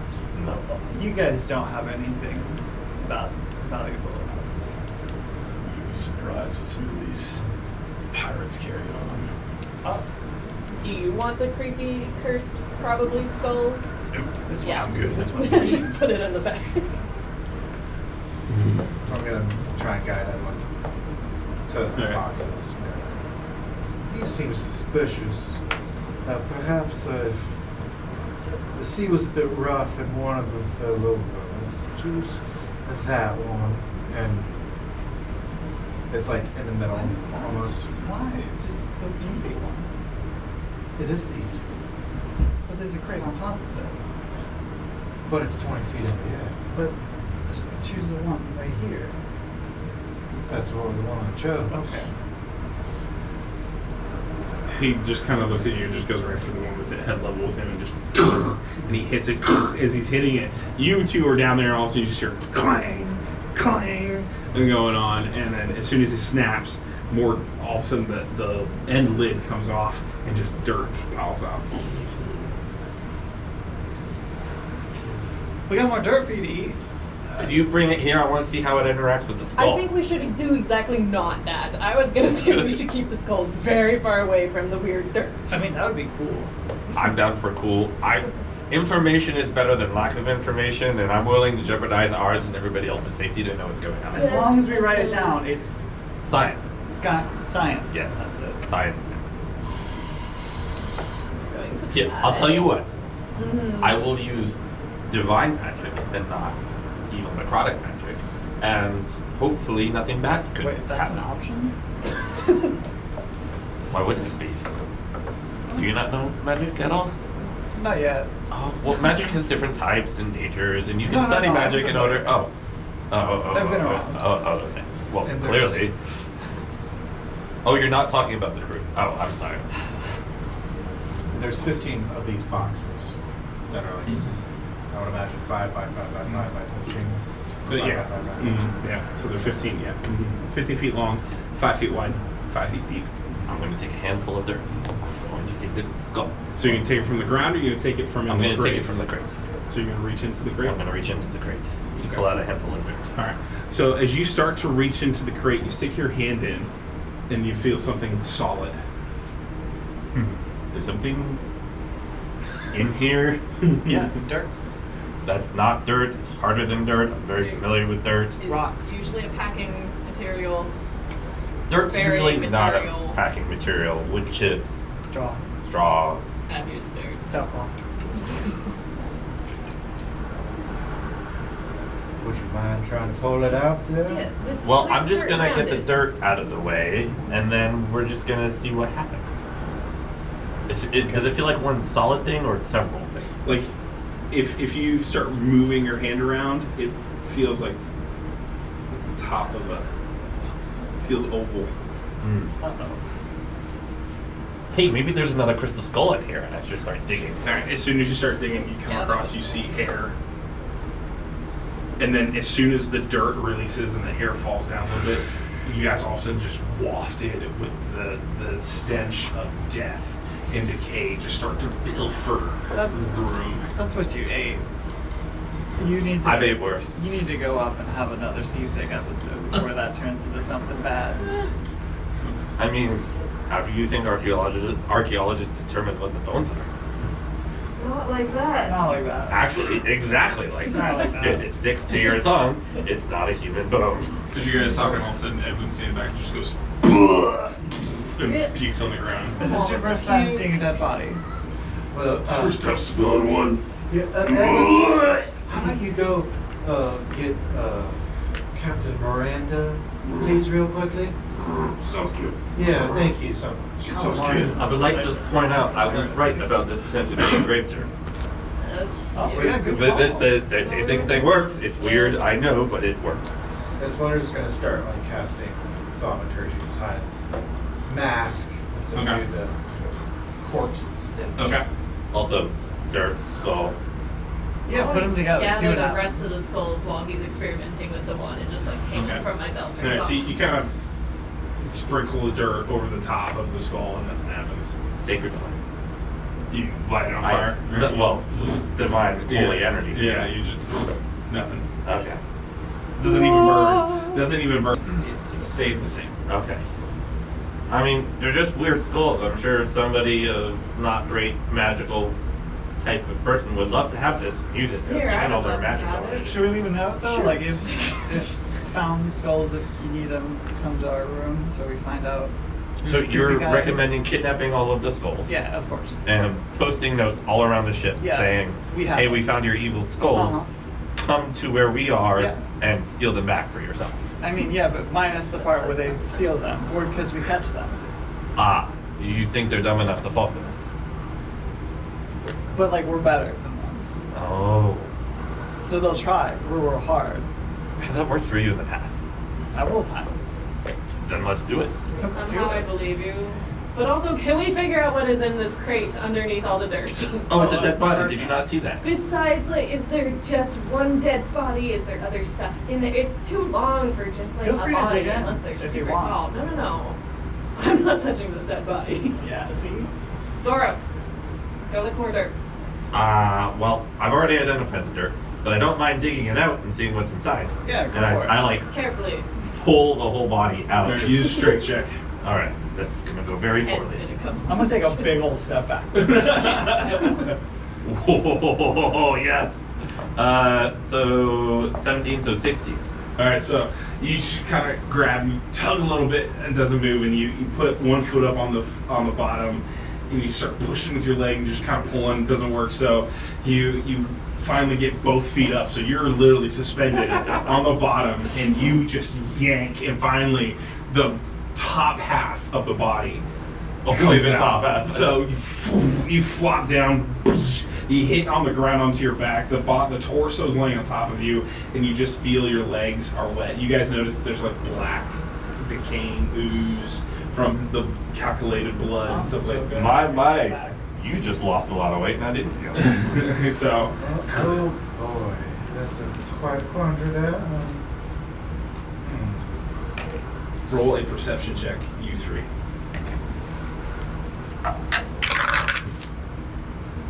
Ooh, a natural 20. Look, I got one good roll. 15. Nice 15. We've had a weird amount of natural ones and 20s this game. We've had like 4 nat 20s. Let's and be 3 nat honest. ones. I much prefer them getting burned in this kind of Yeah, situation fair. than much more dire ones. 15. All right. You guys immediately you pause for a second, and you notice that on the left shoulder there's an embroider, which is the same embroidery on your guys' left shoulder. It's the symbol of a raven. Oh, off the raven. All right. Alright. We picked these crates up wherever we like shipped out from. Mm-hmm. Yeah, the whatever family. What was their name again? Vivaldi. The Vivaldi families. These are the Vivaldi family crates, and the dude apparently was really. Oh, I've keen- heard of the Vivaldis. Yeah, Yeah. the rich. Yeah. Mage family, big business, Kind lots of. of I would say supplies. they're more of a business family than a mage family. but, Oh, you mage know, that's- supplies. Yeah. Yeah. And they Very familiar. College just- does business with them all the I time. think the staples of majors. they wanted them just delivered to the Crescent Moon Islands, as Yeah. far as we're aware. Yeah. Well, what do they want with the bodies? Of I don't know, but the we should ravens? talk to our captain, who's upstairs, and see Edwin's. if she Edwin's knows who here. these people are. Everyone went to go get her. Splinter's curious, so he's gonna go over and like see if he can like pull back some of the clothes or anything to be like, is this like an identifiable person? Was there any like body marks or anything? So you start to peel back, and you notice that just like you guys have, he has a raven necklace with a raven medallion on it. But his medallion is different than yours. Your guys' medallion has a raven with a ship mast behind it. This one has a raven that's pointed face to face. So there's a raven kind of in the shape of a heart, which automatically signifies to you guys as a firebrand guild.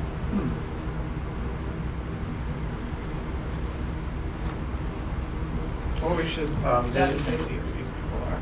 In the commotion, the way Edwin left, is this crowbar still here? Yes, he yeah. In his upchucking, he kind of laid it down. Yeah. Could somebody get this off of me? Please, you know, I expended all of my strength falling and getting it out, but... Well, you don't want to lick it? No, I saved that for my wife. We're gonna You know use there a are some foot. things that are better left unsaid in Splinter House. Grizz, can I make a history check to see if any of my historical studies I would have come across anything that involves either rituals or practices of cults using like corpses? Absolutely. Mm-hmm.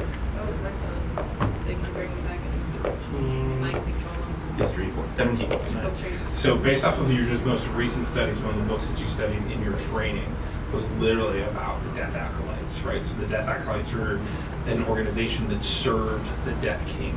Mhm. And one of the things that they often did was humanoid or life sacrifices. So they did a lot of sacrificial rituals and routines. These sacrificial rituals and routines were based off of giving soul energy to the Death King. That's how he was staying immortal and alive, because the Death King was not a celestial. Would they be used at the sacrifice of living beings? Mm-hmm. Oh. Mm-hmm. These are past their prime. Mm-hmm. Is there any obvious markings of like how this guy died? Mm-hmm. Do we recognize this person from our training? You guys do not. How decayed is this? Like A couple weeks, couple years. within roll medicine check. Sorry. I'm gonna Do open you mind if I another roll crate it on at the that same as well? time and see what's going on. All right, roll strength check. He wants to assist the medicine check. Yeah. Assist medicine Oh, check. that's great. Assist roll. Yeah. Yeah, go ahead. I got a 13. Okay. But I can buff I have a 50. Okay. I'm gonna 8. So we have 12. Sweet. Okay. I'm gonna use this. Roll 1d8. Go ahead. Yeah. That's a 1, so now a total of 14. 14. Okay. All right. So you two discovered that the medicine check, the body has been dead for at least 8 days. So, I just want to be you. so in other words, it had to have died right as it was loaded. Okay. Yeah. You two, you guys are just fumbling, like pushing up, and like one board just pops, and a little bit of dirt comes out. Okay. Well, I guess, do you guys communicate that to us? Yeah. Because if it died as it was loaded, and we have these weird glowy skull things, and we know that there's life transference, soul transference stuff happening. I don't know how it all fits together, but there's a lot That of would pieces be- that I don't. That would Also, be A bunch of egregiously people in robes for the holding bad the guys skulls. to transport both of these things in the same I vessel. have no idea. There I are feel just like- lots of pieces. I feel like these are two different. I hope so. Now, my math may not be super great, but there should have been 7 skulls, we can assume that. And there is 15 boxes, Oh, good. Which- I feel better. in my calculations that leaves one box not touched by a skull, or one skull touching 3 boxes. I mean, if you divvy them up. Was there only one evenly. skull per bag? Also, that implies that Probably all not my souls are crazy equal. theory, but just wanted to put the crazy theory out there. I mean, we're in the middle of a crazy situation. Maybe crazy is what we need. Hear me out.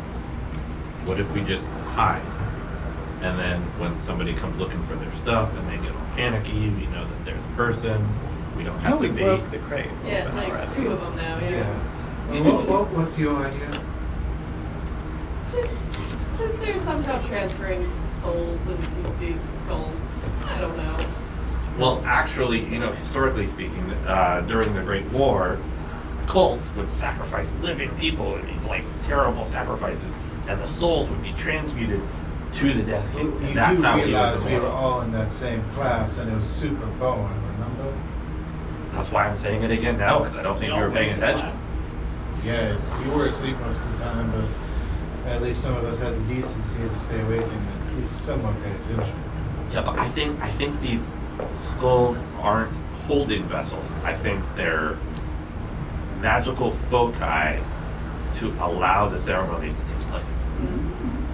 Are they all? Because they're like all different colors, right? All the skulls. The different stones too. Is there one that's obviously missing? Can we discern? So like, okay, let's go through it. Diamond, sapphire, ruby, Emerald. emerald, Amethyst. amethyst, Opal.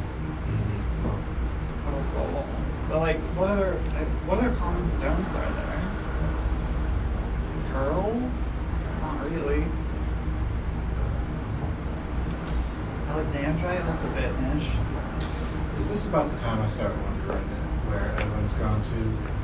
Because you should have been back by now. Yeah, it's only been just a few moments. Okay. So. Alright. I'm gonna keep my ear out to hear some steps coming down We soon. can try and bash them together. The guy's skull and the crystal No, skull? the skulls on the skulls. No, why would that be useful? I don't know, it would sound cool. I do have another random thought. She has the skulls. I do have the skulls. But also, if there was already a pile of dirt outside of the crates when I first came in, we were looking originally. So Yeah, I ate something that. already like was maybe living in one of the crates and like exited. All of a sudden, you guys hear a bell go off. Man overboard! Well, that's about. Oh, we're supposed to be quiet. Hi guys. Also a problem. Let's rush up. Let's see what we can do. Well, We like, have we can't. two dead like- bodies and a bunch of weird skulls. Then you stay here. Look, I'm gonna go leave- see if I can help. Leave lamp I need legs to here shoot. with somebody else, and then 2 people will go up. Splinter is heading up the Okay, I'll stairs. stay. That's fine. I'll go. I have a Don skull staying, anyways. Dima and Splinter going up. Did you We'll guys stay ever with pull them. the body off of him? Is he still? Yeah. Oh, yeah, we Okay. did. Okay. All right. And it's half the body. Thank you very much. Yes. I don't like having these skulls on me. I feel like a target. I mean, we're already a target. Well, that's fair. All right. I'm used to it. You're used to it, but we are not. You two go running up the stairs, and you see a large crowd gathered over to the port side as they are leaning over, kind of looking into the water. And you hear them, "Do you see him? Do you see him anywhere?" Who went off? And Miranda turns like, "It was Edwin. Edwin? He went off the ship." Oh dear. Did anybody go in after him yet? The crew all just stops and stares at you, like, "Nope." Is this lifeline tied off? Huh? No, there's no lifeline. There's no lifelines? Uh-uh. Or are there lifelines around? No, yes, there's a few on the Okay. sides, yeah. Is there one that I can grab Yes. real quick? Alright, I grab it, dive in. All right, so as soon as you dive in, you just grab it and you dive in, hit athletics check, please, for me. Sure. Meanwhile, She's down here, and I'm gonna go and try. put out your hair. This is a great distraction. Somebody might come looking and we want to surprise them. I'm gonna make sure her rope's not gonna. Athletics, not acrobatics, right? Yes. 10. All right, so you tie off the rope, you jump, and as soon as you hit the water, it's just ice cold. Immediately, you just feel it shoot up your nerves. It's just like you hitting just a touch of death just comes over you immediately, and you just hit the water. So you're down there in water. The ship is still starting to come to a slow, but it's still pulling you along, just as it's trying to slow down just a little bit. What do you want to do? Like an unbearable amount, or like It's cold. Like it's cold. Or you mean the pull? the speed? The speed is not unbearable. Okay, like cool. it's slowing. So you're And still I've got being. some slack in the rope. Yes. to play with. Mhm. Cool. So like I'm gonna surface and tread water and try to like shout to Edwin, Edwin! Okay. Edwin! There. As you kind of belt out, you don't hear anything. You hear the splashes of the boat from behind you, but Is my visibility better underwater? potentially. I'm gonna check. Okay. All right. So you kind of dip down a little bit. As you dip down a little bit, you notice you can see the dark blue of the ocean water there. And roll a perception check for me. Oh god. I have thalassophobia, so this is already giving me really bad feelings. Even more bad feelings. I'm 6. afraid. You see a shadow move, maybe Like a big one? maybe 60 feet ahead of you. That's why so far out, like you can't see so far, but you just see it just move like something huge. Alright, I'm reeling in that rope. Baby, Alright. we're getting back on board. Acrobatics up. I'm gonna see the. rope get 17. tossed 17. and pulled. All right, you all of a sudden you just feel Dima pulling on the rope, and you just kind of help it. You pull her back up, and she lands, and she's just covered, just drenched, and she lands up there. Miranda looks at you. What did you see, Jerry? Something big. Something big. Do you have like a Do I towel s- or anything? Do I see anyone who has like a bow and arrow or something? There's the crow nest. The guy that's up in the crow nest here has a bow and arrow. So you've noticed though at this point though one thing: the fog is thin a little. Are we going north? What's that? He's gone. We can Alright. just continue going. We're not gonna find him. I'm assuming Miranda's down here.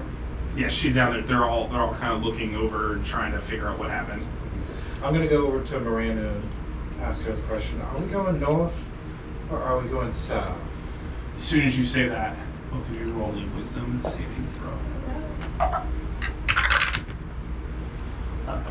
Yeah, maybe you just start rolling the dice. 3. Wisdom? Yep. 22. 22. All right. All of a sudden, out of the darkness, you just hear a haunting song. Come away with me and fall asleep in my loving arms of serenity. The ocean's waves bring you peace as we drink of its deep. You fall into a trance immediately. You're just tranced and you notice all of a sudden you see Dima start moving towards the edge. Love this song. I'm gonna try and run and try and tackle her to the ground. All right. Get off me. As soon as you Doing? tackle her to the ground, all of a sudden you just hear harpies, and you all of a sudden just up there and you see just the crow's nest guy just get lifted off and screaming into the darkness. Ah! Roll initiative. You're under your trance. You can't. This song's fucking lit. Alright. 17. 17. All right. It is your go, Splinter. Do I see how many people are like under a transfer? Is it like everyone? There's like 5 people that are on trains. You can kind of tell as they're kind of just bobbling around. The rest of the deckhands have literally just taken off running into the quarters. So like they're going. Because you're on the ship deck, just remember you get a +2 to your saving, your armor class because of the obstruction of the ship. Yeah. Where are the armies? Are they just kind of like... You can't tell because they're in the fog. You can hear them, but Yeah. you can't tell. All right. So I'm gonna take out my axe. Use my action to light it and get my shield out ready to see. So you're gonna ready in action. Okay. ready to, if something comes close, that's a heartbeat. I have it ready for Okay. that. All right. So where are you? So are you standing next to Dima then? Or are you standing on top I of would her? have tackled her, and then I would have positioned myself between her and the edge of the ship, Okay.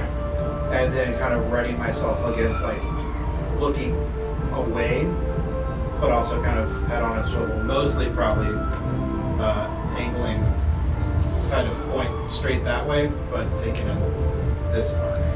Okay. All right. Okay. All right. So roll a perception check for me. Yeah. Not great. 4. All right. All of a sudden, you just see out of the black something swoop down right in front of you.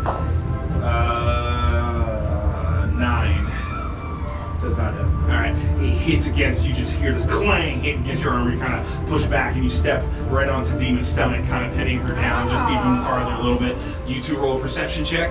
See if you heard. Yeah. Does that get her out of her trance? No. Mm-mm. Are you kidding me? This song is so good. 16. It's like 14. better than Okay. Wonderwall. So yes, you both heard it. You heard the screams. Do we think they have it handled, or do they need help?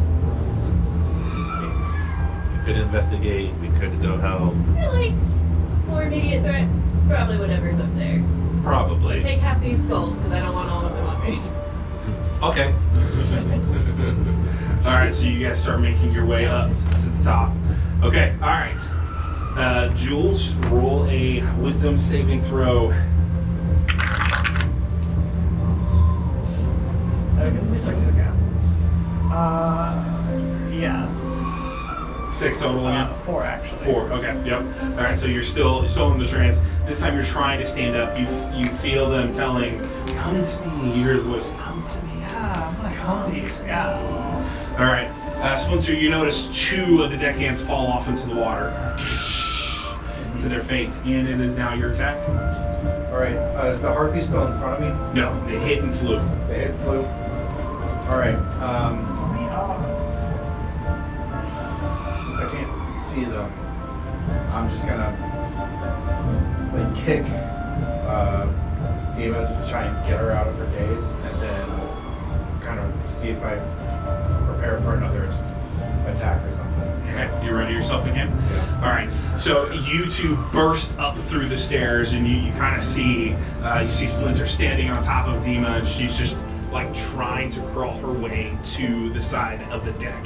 You hear the screams, and as you guys are passing deckhands and running, like, "Don't go up there, there's harpies!" So you guys come bolting out into the deck area. So you two roll initiative. Get off of me, there's some hotties out there.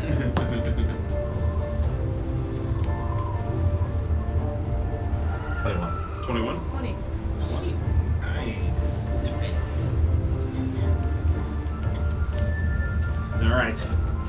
All right, so roll perception check. Alright. 16. 23. So, That hits. all right, all of a sudden you just feel this massive blunt force hit you right across the face as one of the harpies swoop down, and it causes 2d4 plus 1 damage. 7. Splinter is down. All right, roll a Constitution saving throw. Okay. 17. 17, you've successfully passed your Constitution saving throw in Grizzly Master Homebrew rules. If you pass that, even though you're at 0, you're still awake. You're still in the fight. All right, but now you're creeping into your negative hit points. Yeah. Okay, all right. So now, top of the round, you guys have 1 minute to actually roll your Wisdom saving throw.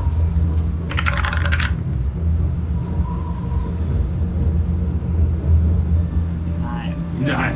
All right, you're still under the trance. You guys have 1 minute to discuss what you want to do. Ready? Just throw fire at him as needed. Yeah. All right, Doro, you're So, up. would they be within 80 feet?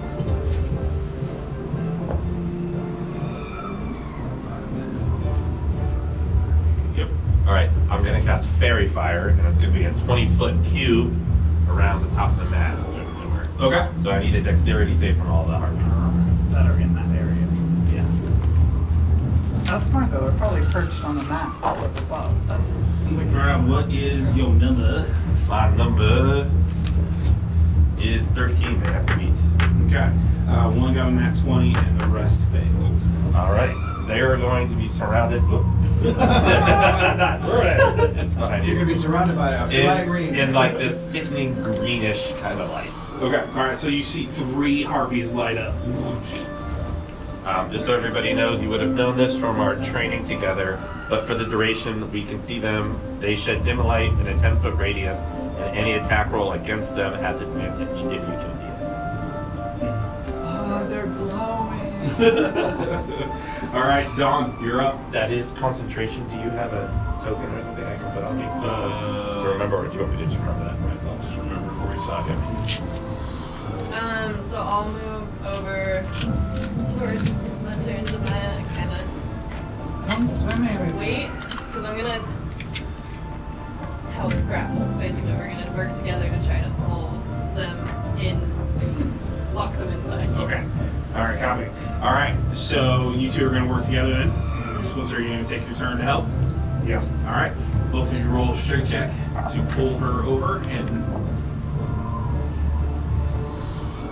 I got a 13. That was 22. all right.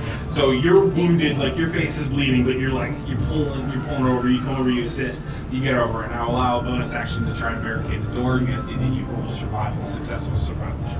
Okay. Oh, I have. The harpies took down the mast. 19. 4. 4. Okay. All right. So you kind of barter down one side, and it's like stuck for the moment, but any amount of like real force is gonna knock it over that. Yeah. So Dima is now inside, bear down. All right. Are the effects of the storm still? Yes. Yep. Mhm. Yep. It lasts for 24 hours unless you break your saving throw. Once we're inside, I'm gonna kind of hold her until she snaps out. Okay. Stand just outside. Okay. All right. All right. So all of a sudden, a green glowing harpy flows right in front of you, Dawn, and breaks. It brings up two of its claws and just kind of charges right at your door. All right. It got a 6. No. You duck out of the way. You duck out of the way, and the claws just sink into the door. You're on the other side. You just see claws come through the side of the door. So, all right, and so she pulls away, and she kind of flies back up. Another green glowing one flies down right at you, Doro. And it got an 8. No. No. All right. You're able to balance your concentration, and then it swoops down over the top of you, barely missing. All right. The next one, all of a sudden, you see it kind of swoop down. It grabs one of the deckhands and throws him into the air, and just you see him flying into the ocean, just screaming. All right. Oh no! Roll a will save. Please. I'm trying. That's There we go. better. That's why I'm 15. 15. All right. You're fighting. All of a sudden, you're like, You're back? Now's my chance. Great. Harpies are attacking. Go. And Harpies almost pushing her. Why did you say so? all right. You hit the door, and the door just flies open. Oh, come on. And one of the harpies flying away. Dog, you just see the door flying open. You're like, what the? So, all right. Kill the movie thing. Avast, you Dima, scallywags! roll your initiative. So you're in the order. Last. Last. All right, here we go. All right, cool. Top of the round. Yes, guess what you're gonna do? 2, 3 braveness. Doro, you're up. I'm gonna cast Sacred Flame on the closest harpy I can see. Okay. All right. Yep. All right. Dex saving throw at disadvantage. This for- one landed back here. You're ready to go. Yeah. Dex saving throw. Yes. Disadvantage. Must beat the 13. And what was your number? 13. All right. Count 3. Awesome. So take 1d8 radiant damage. 4 plus spellcasting bonus 5. So that's 9 points of radiant damage. All right. Good job. All right, so you hit it, and it kind of scorches up its leg just a little bit, and it just kind of flies back up into the air. So this is the one that was not lit up, so it flies back up in the air. But there is another one that Oh, if is. it wasn't lit up, then it was not at disadvantage. I would have gone on it. Okay, you're good. All right, so that one is glowing, so you guys can see that one. All right, ready? Next up, Dawn. How high up are these? Like, how far is that guy? Based off my estimations, about 40 feet. Well, that's unfortunate. Do you have a dagger or I anything? do. It, 36 or 2060, I'm assuming. yeah. So I was looking at produce flame, but that's 30 feet, so it's just out. So sure, I'm gonna hold my action and hold produce flame to, like, I'll light it in my hand and just hold it and throw it whenever, if any of them come within 30 feet. Okay. All right. So you're gonna hold action. Yeah. You're steady. All right. All right. So Splinter and Dima. I'm gonna use my full movement to try and get over. Where are the nets? You want to take a sip first? Take a bonus action. Yeah. Alright. Take a bonus action for the health. Health So- motion. 2d4 plus 2. 2, 3, 5, 7. So back to full. Nice. All right. All right. So you dash across. So it's gonna be right over there in front of the captain's quarters in a bundle. Yeah. I'm gonna grab it. How far would that be? Is it? So, so 15, 5, 10, 15, 20, 25, 30, 35, 40. So you got 20 feet left on your dash. Yeah. Then grab it. Probably come back halfway. Okay. All right. There we go. Yeah, there we go. All right. All right. Copy that, Dima. I'm gonna run over, grab the other end of the net, Okay. and then bring it as well. So and wind up.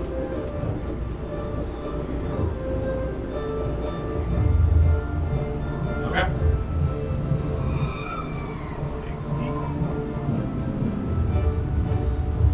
No, it's right here.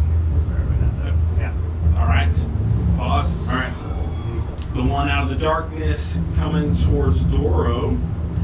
Roll a perception check, Doro.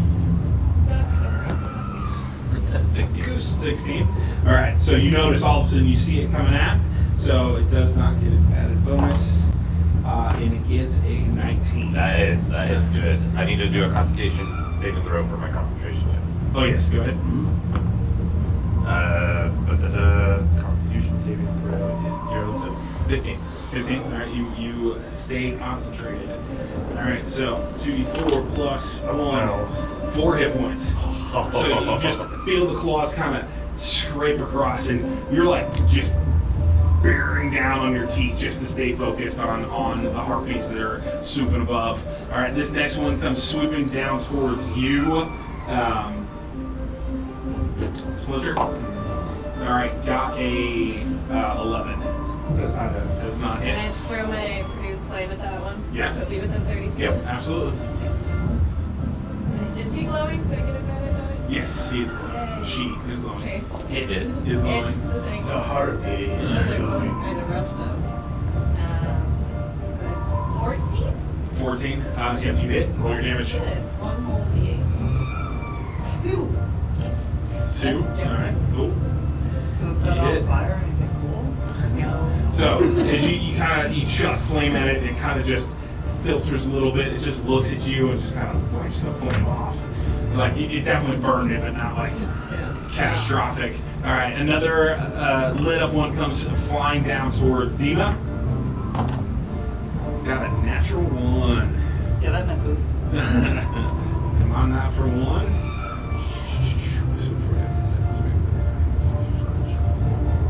Sweet. All right, so you sidestep out of the way. It hits the ground at blunt force, smashing its feet into the deck, and it is stuck in the deck right in front of you, just flapping and screaming and hollering. All right, top of the round. Dora. Sacred flame again. Be blinded by divine light. There we go. 13, right? Yeah. 13. At disadvantage. Oh, that's right, it's lit up. 14, so it's got 13 still. Very good. All right, you make it. All right. All right. Dawn. Okay, well, I will pull out my short sword and go slash. Okay, That's the one slash that's at trying the to- one. All right, so yeah. you get to attack at advantage, even though it is lit up, but it's stuck, so you get advantage. Ooh, good. 19 plus 5. You hit. Roll your damage. Ooh, a 6 plus 2 is 8. And then I'll use my bonus action to unarmed strike. Perfect. Also, take that. Another 23. Nice hit. I have a question. Sure. Has there been any like movement in the water, like not that the ship is making? Remember the big thing that I saw? Is that like still None that around? you've looked for yet. Okay. So. We're a little busy. 3. 3? Okay, so total of 11 hit points, right? Because you did Yes, 8 plus 3. Eating a lot of tasty morsels in the water. And Did you roll making one a lot on of damage? noise. For the second one? Yeah. Perfect. Awesome. All right. Next up, Splinter. Yeah, I'm gonna take use kind of a dash action. Take the 1, 2, 3, 4, 5. So, Get it over. So 5 times 5, that's 25. okay. Bring my movement and then probably use my action to toss the net over this. Okay. As you lift up to toss the net, it gets stuck around the mast because you brought it around the other side. Demon's on the one side with the one end, you're on the other, and you brought it around the mast. How big is the net? It's 30 feet. I didn't know she was still holding on to it. Yes, she grabbed it one side and was running with it. Is it possible that I ran this way around? I mean, I already did the action, so it's if it gets stuck, it gets For continuity's sake, we're gonna stick with it's wrapped around the mast at the moment. It's not a bad idea, though. You're gonna do it, right? No, right here. Alright, I Zima. had this idea already. So I'm gonna take the net. I'm gonna back up the stairs with it, and as Okay. I go up the stairs, I'm gonna like shimmy it around the mast Okay. to get it to go like higher and higher on the mast, pulling Okay. it tight Okay. so that it stays there. Okay, roll a survival check.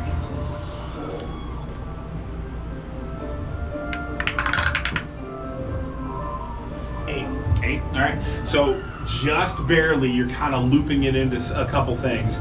You miss a couple knots, but for the most part, it's hanging from the mast at this point in time now.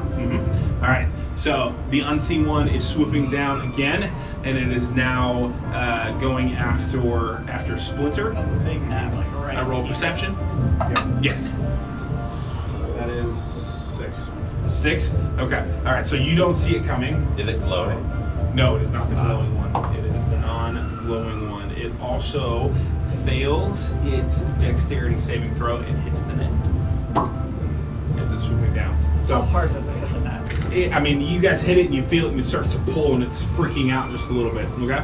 So, we're there. All right. The first glowing one swoops down, coming after Dawn. Got an 8. Missed. All right. The second glowing one is coming down after Doro, sorry. Got a 21. All right, so 7 hit points. Oof. I am down. All right, roll Constitution saving throw. 8. 8. Okay. All right, you pass out. So you stumble and you hit to the ground. I'll start your death saving throws on the next round. So the harpies are now no longer glowing. None of them. So you kind of see the harpy swoop down, hit Doro right across the face with its talon. Doro falls and stumbles, and it releases. So death saving throw. Wonder what it was. Okay. All right. Dawn, you're up. Alright, so I move, let's see. Okay, well, I'll have to use my action, but I needed to anyways. So I can go past friendly. right? Yes, you can walk Yeah. through. Yep, there's Okay, space. so I'll go through there, so that'd be 5. And then 15. 25, so we'd basically be like in the doorway, question mark? Okay. Is that- All right, so you spin around the inside of That's the about where Splinter it and you is. grab a hold of the door and you start pulling him towards the door as his body is lying there. All right, Splinter, Splinter, what do you want to do? I'm gonna try and come up and kind of bring this side of the net up until it's like pretty taut and try and secure it against the All right, front. roll a survival check. 11. 11. All right, so again, just kind of like Demon did, like you secured it, like not all the loops are kind of went through, but it's tight enough. And as you're pulling, like you notice that the one harpy's still flapping and kind of jerking at it. She's stuck in there pretty good. Yep, perfect. And that's gonna be my action, correct? Yes. Okay. Then, yeah. Then I'm gonna move into the door and Okay. do healing word as a bonus action. Copy. All right. So cast your healing word. That is 3 points of healing. 3 points of healing. All right. So Frazier has at 3 hit points and no longer death saving throws. So, all right. Copy. Dima. Yeah, remember that cool grindy thing I was gonna do earlier? Yeah. I'm gonna do it. You're gonna slide down and there you go. Let's see that. And then I'm just gonna like shove both of these Wait, no people check for into that? the door. Nah, I'll give it to her real cool. All right. So you just you slide down the rail, you land, you just push right inside the door, and you guys barrel in. You slam the door shut behind you, and you just hear battering start happening at the door as they're trying. And all of a sudden, out of the screaming of the harpies, you just hear echo. And then you hear the harpies start screaming and screeching, like fear this time rather versus attack. And they fly away. Is one still Except stuck in the for- deck and one still stuck in the net? No, well, Yes, that is true. Yes. Okay. So you guys can So, That what sounded happened? fantastic. That's a great sound. Is there like crew people nearby? Maybe we could. They're all huddled behind you. Yeah, maybe we could like this turn like ask them what was that? They're all just staring at you, just like one guy going, oh.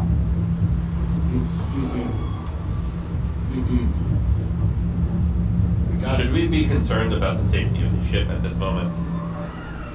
How big was the shadow again? The shadow, Yeah. based off of what you could tell, it was definitely larger than 60 feet. But Wait, not, where's the But captain? not that's dangerous to the ship then. Yeah, but again, based off of what your depth perception in the dark, seeing beyond already your True. line of sight. Yeah, maybe we should be worried about the ship a little bit. Yeah. Well, I think we should go ahead and see. or at I'd least rather see not be us. stuck inside the ship in case something happens. So why don't we? You heal. Well, Me I go. think- Wasn't What do you guys want to do? I'm thinking one of us should at least go out and see what's going on. They're on that already. Yeah.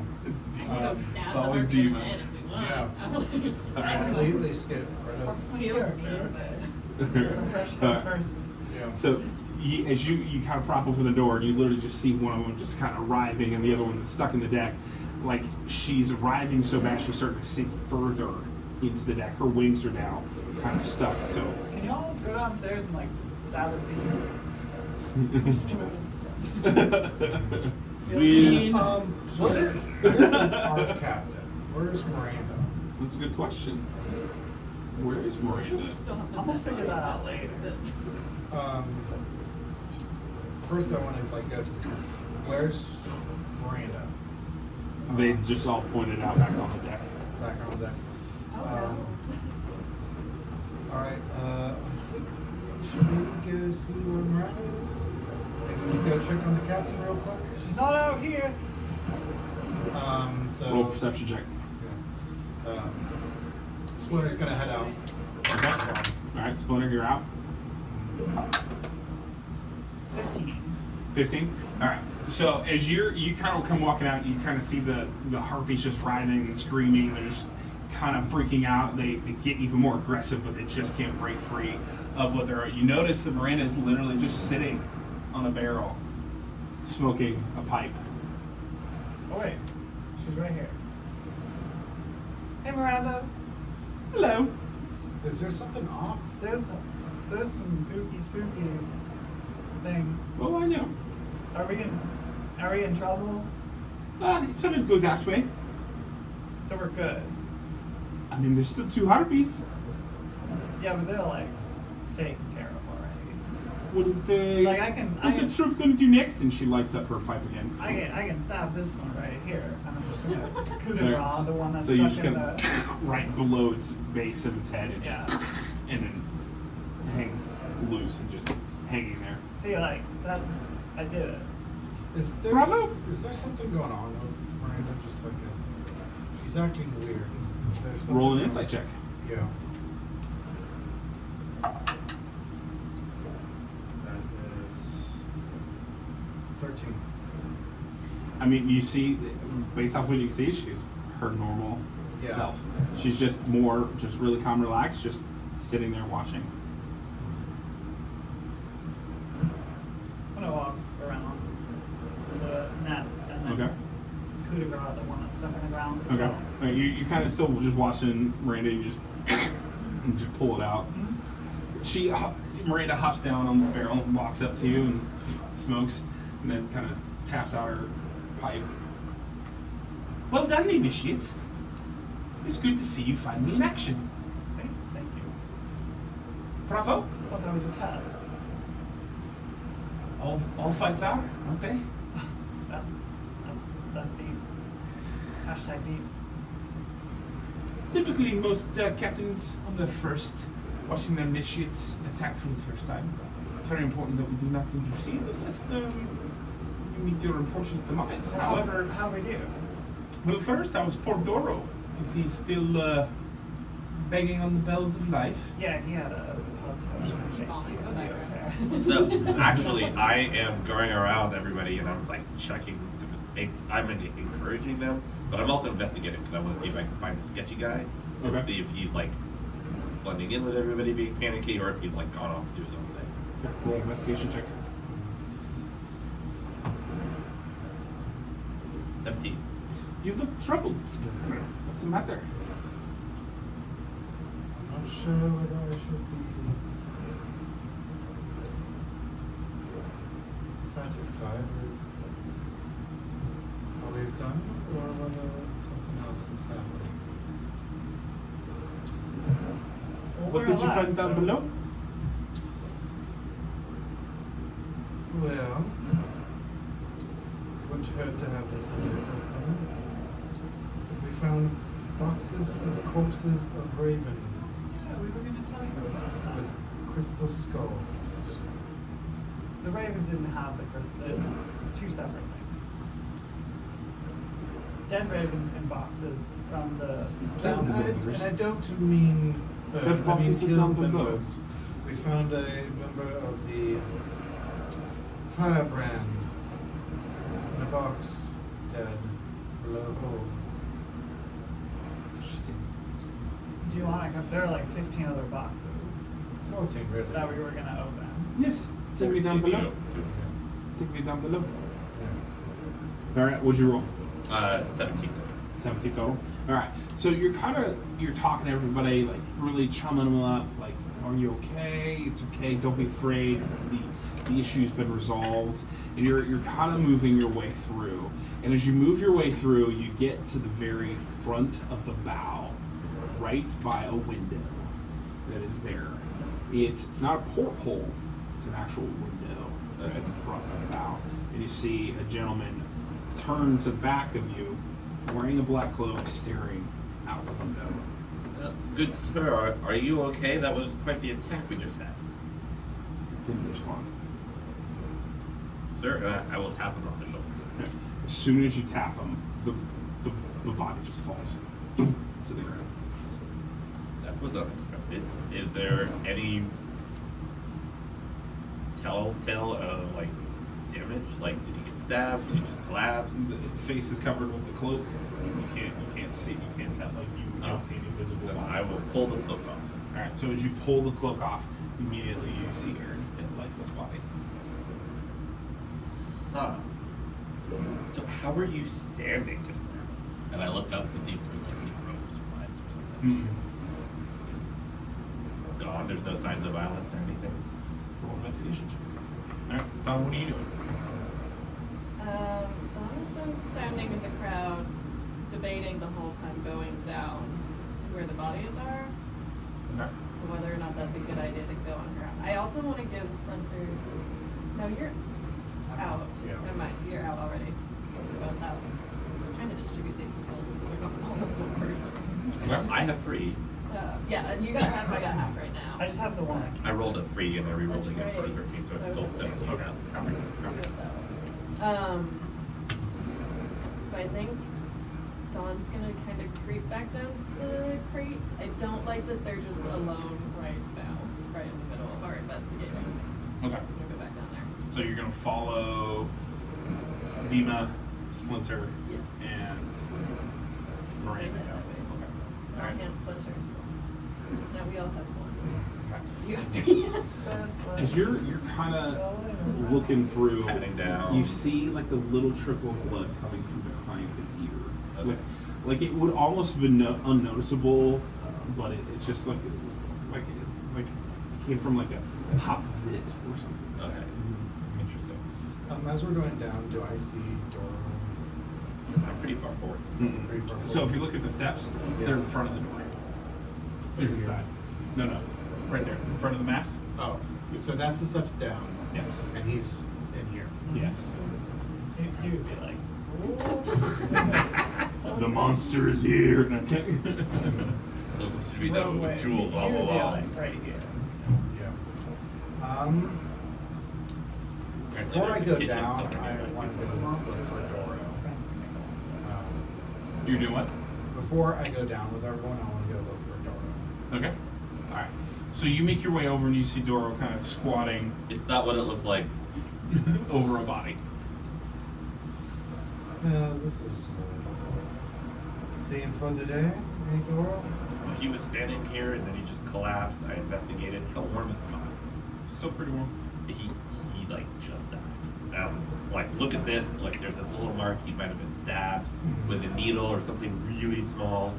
Like this was very precisely done and targeted. I don't know what caused the delay. Maybe some late acting poison or something. And you already did like a medicine check, right? Or something. I investigated and found the blood. I'm not very proficient. I don't have medical history, so I could not tell you. Can I investigate to just be okay if there is something here, like what exactly happened? If, Okay. like, You something- roll a medicine check. That is a 13. Okay. You discover a very fine needle-nosed puncture behind the right one. We have a couple options. Murderer still on the ship. Murderer killed or stabbed this guy and then got killed by a harpoon. That would be ideal, but probably less likely.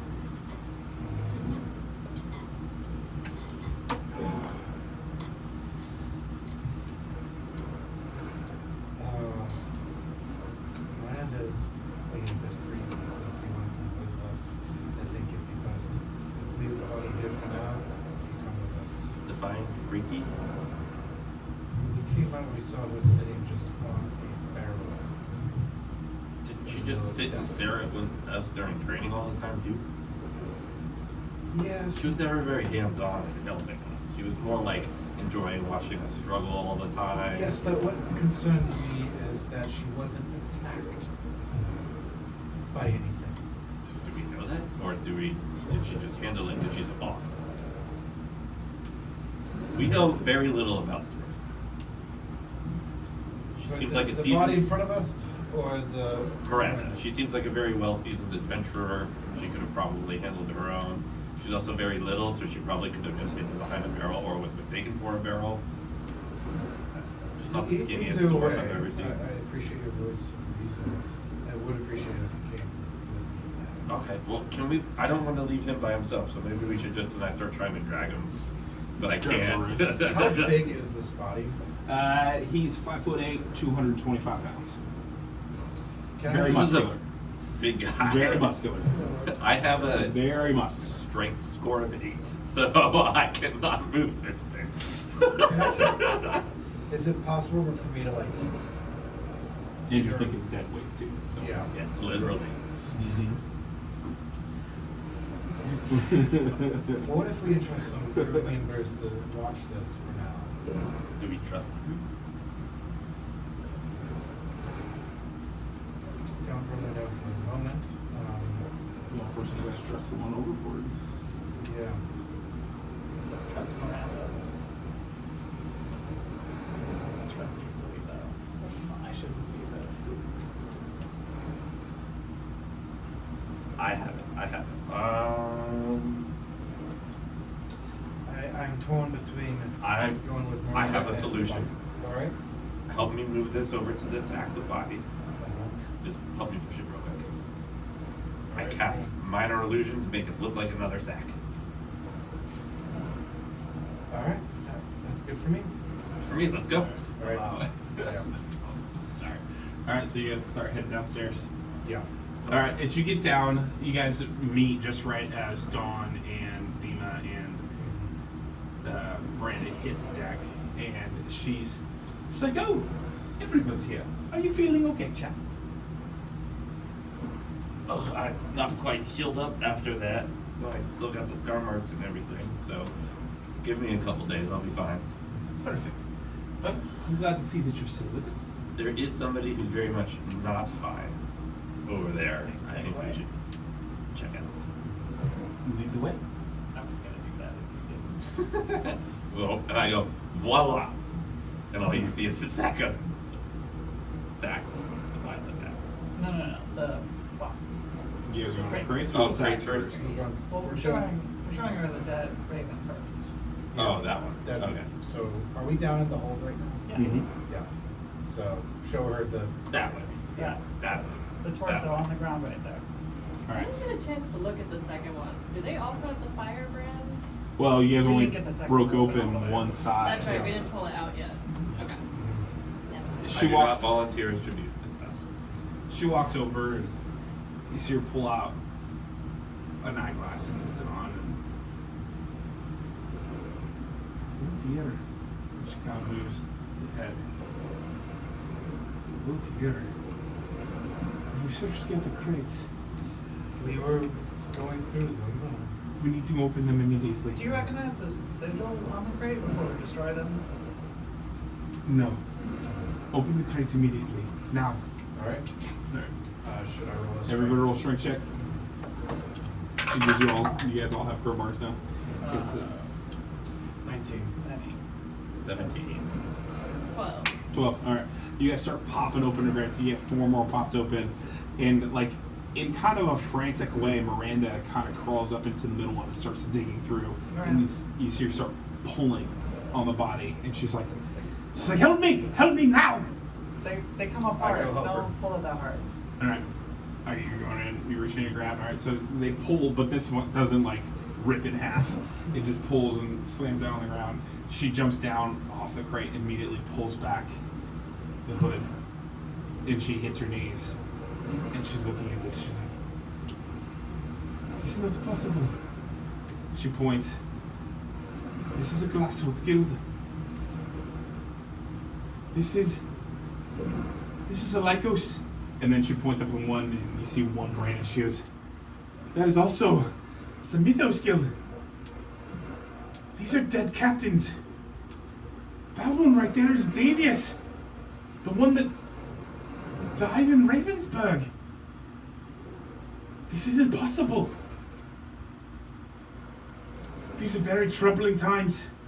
I have to ask, do the other groups know that their captain is dead, or do they potentially have an imposter in their midst? I don't know. Let me see the sign. Let me go over the sigil. And I cast light on my axe so she can really clearly see. And then You see her watch up, and she puts her hand on your hand, and all of a sudden you feel this warm energy start to pierce through, and the light turns into a crystal blue. You can all of a sudden hear the, and she touches and she goes, "Reveal," and all of a sudden they all start to peel back, and you see a skull with a dagger on one side and a wand in the other. She looks at you. "We have to get off the ship right now."